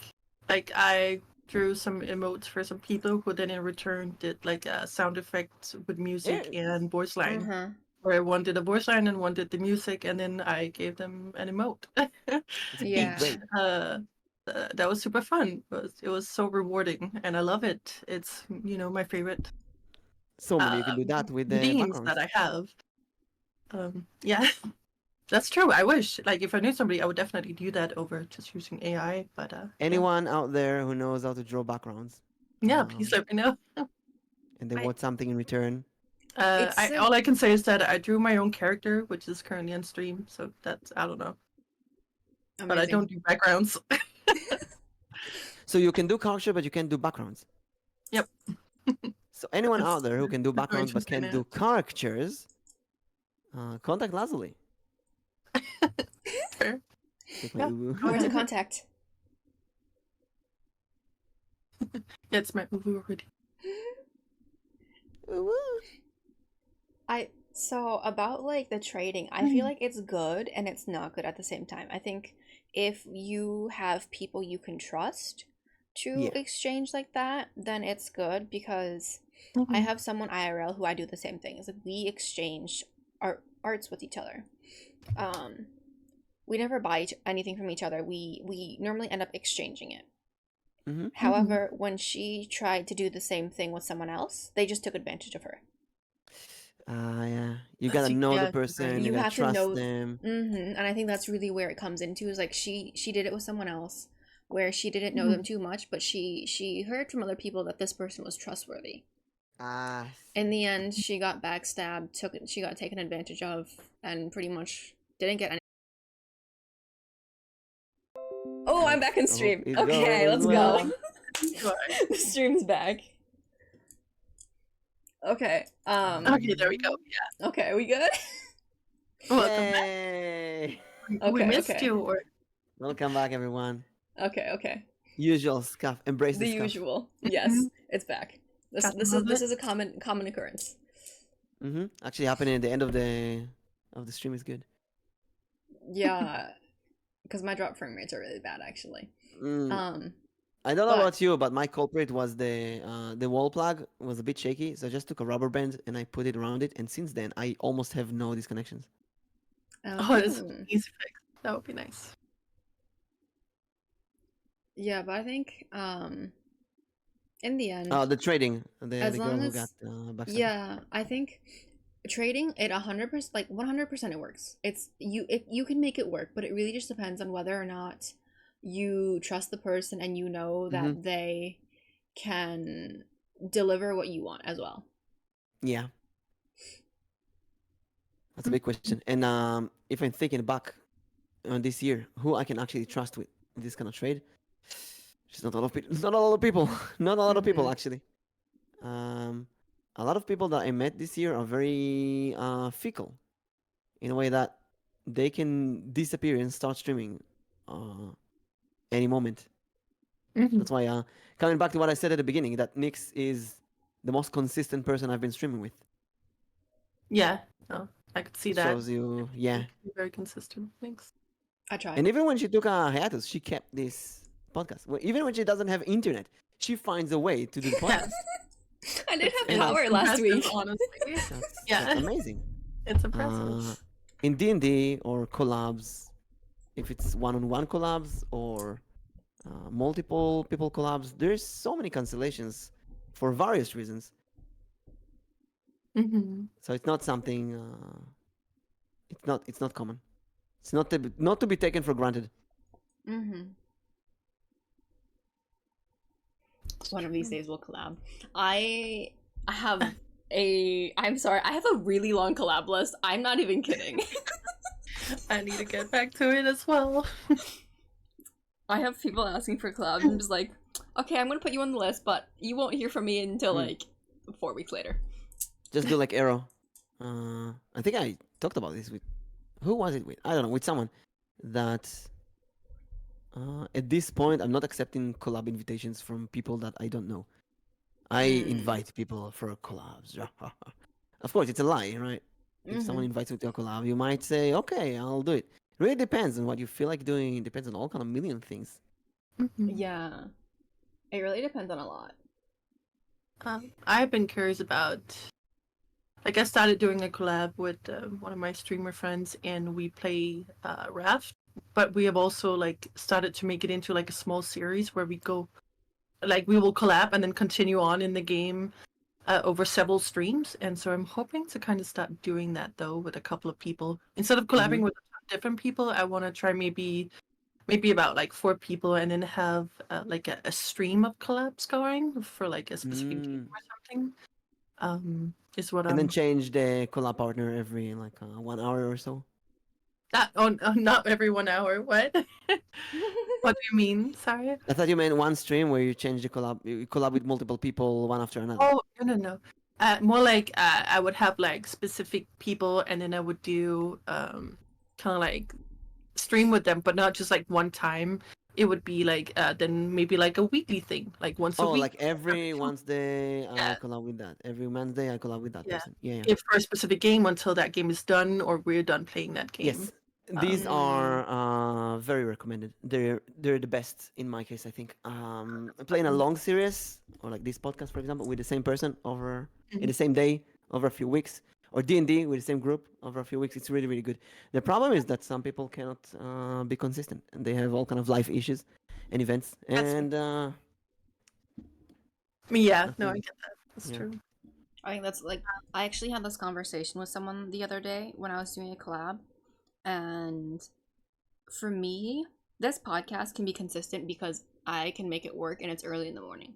Anything that has to do with after I come home from work is honestly all up in the air for me because I don't know what it's going to be like when I come home from work. Am I going to be stuck in traffic for 2 hours? Am I going to come home to some kind of situation I had to deal with? Am I going to come home to my other job asking me to work?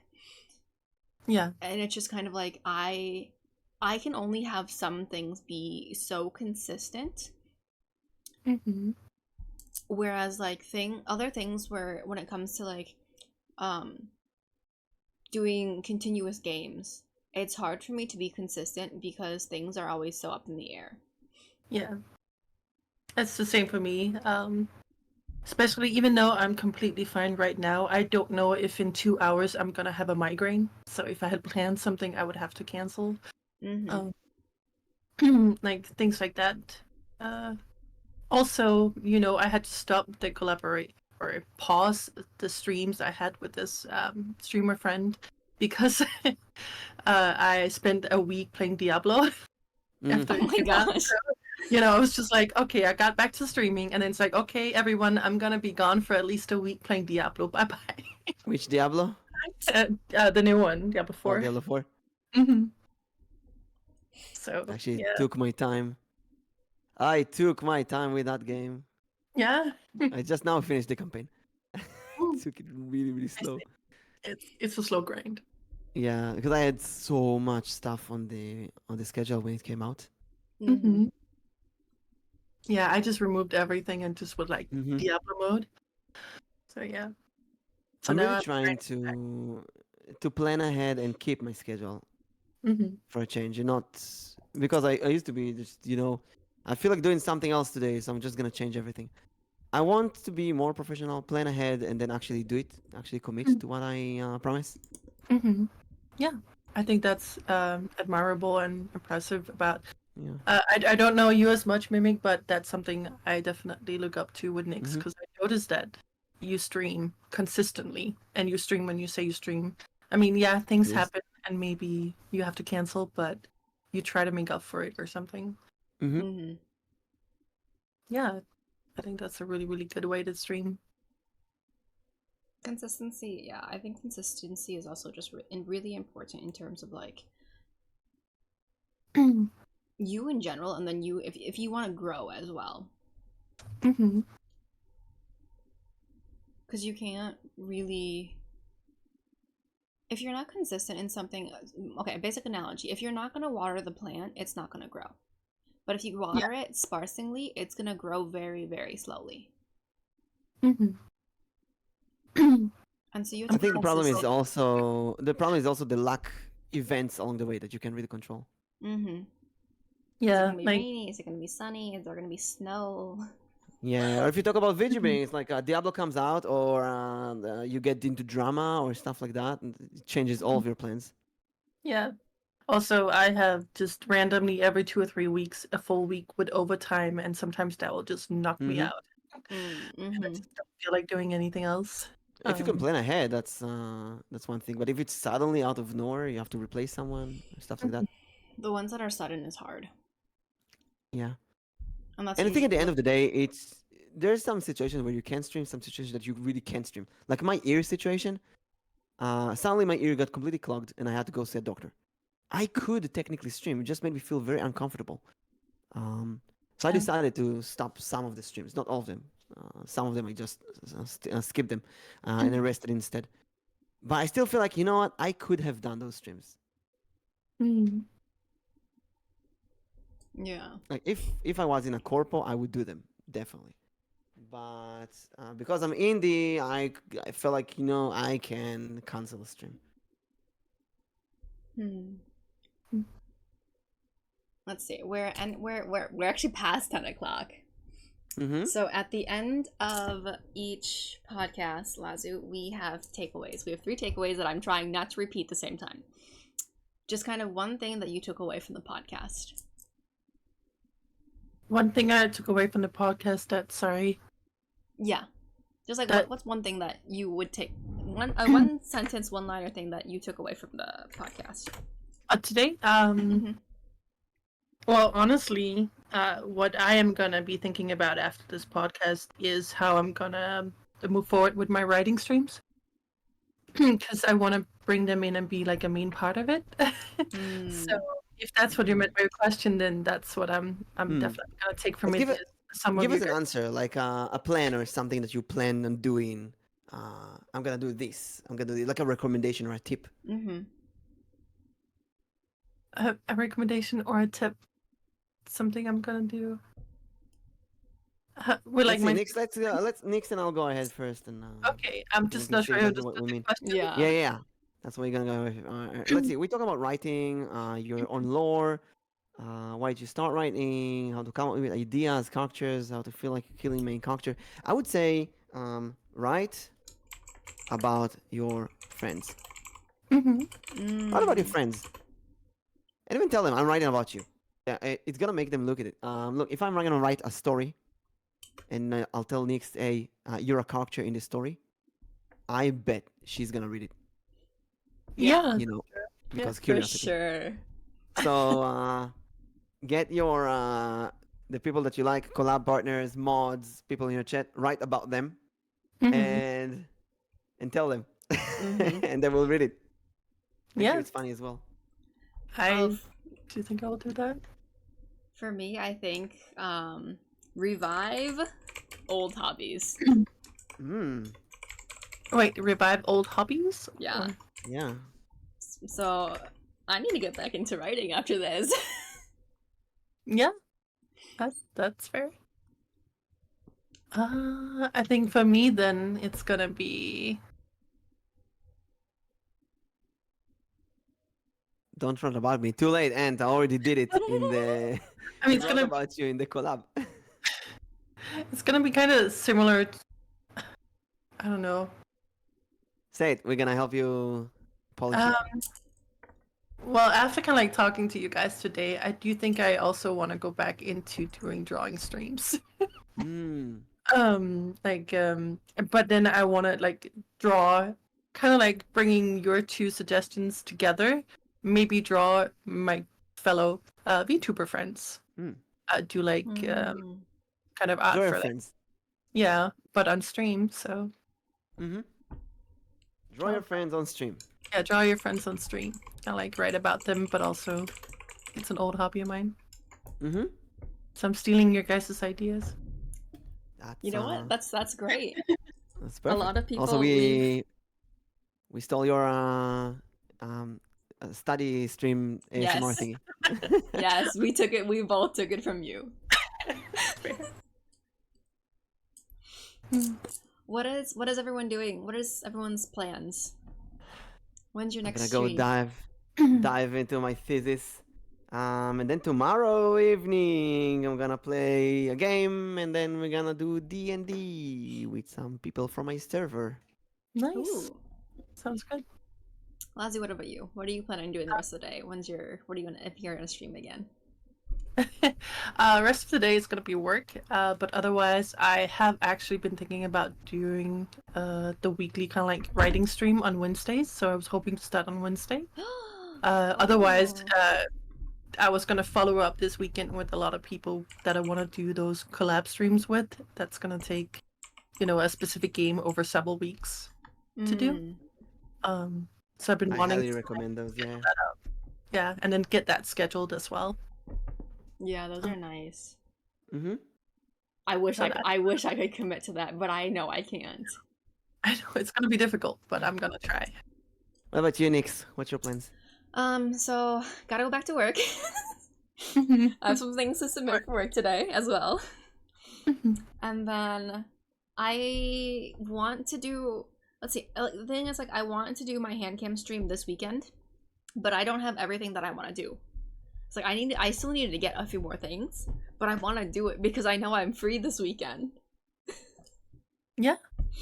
So we might get a hand cam this weekend, we might get a hand cam next weekend. If not, we will continue Franbo. Sounds Do it. good. Fly like the elf you are. And I had something else I wanted to ask, but I don't remember. Oh well. Oh yeah, Nyx. Yes. Next Thursday. Next Thursday, yes. We're gonna see all of you next Thursday. Thank you so much for joining us on this weekly Nameless Vtuber Podcast. Thank you so Thanks much, for Lazullli, having for me. joining us. Thanks for having me. It was fun. Please make sure to follow her. Revive my hobby, my hobby of drawing, but pain. Do it pain. with your feet. It's gonna be more fun. So And Nyx, who are gonna raid? we are gonna raid out to Hammond Molek, who is playing Broken Demon. If I can figure out how to raid again.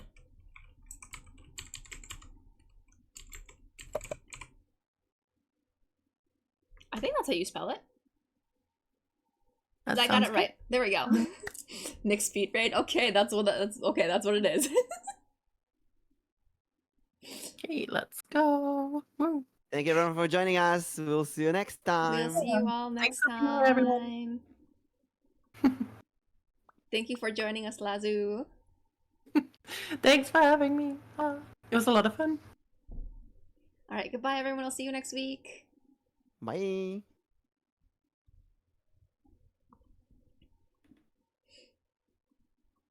Do. Oh. Oh, what? He's raiding Hey. out. Oh. Aw. Oh.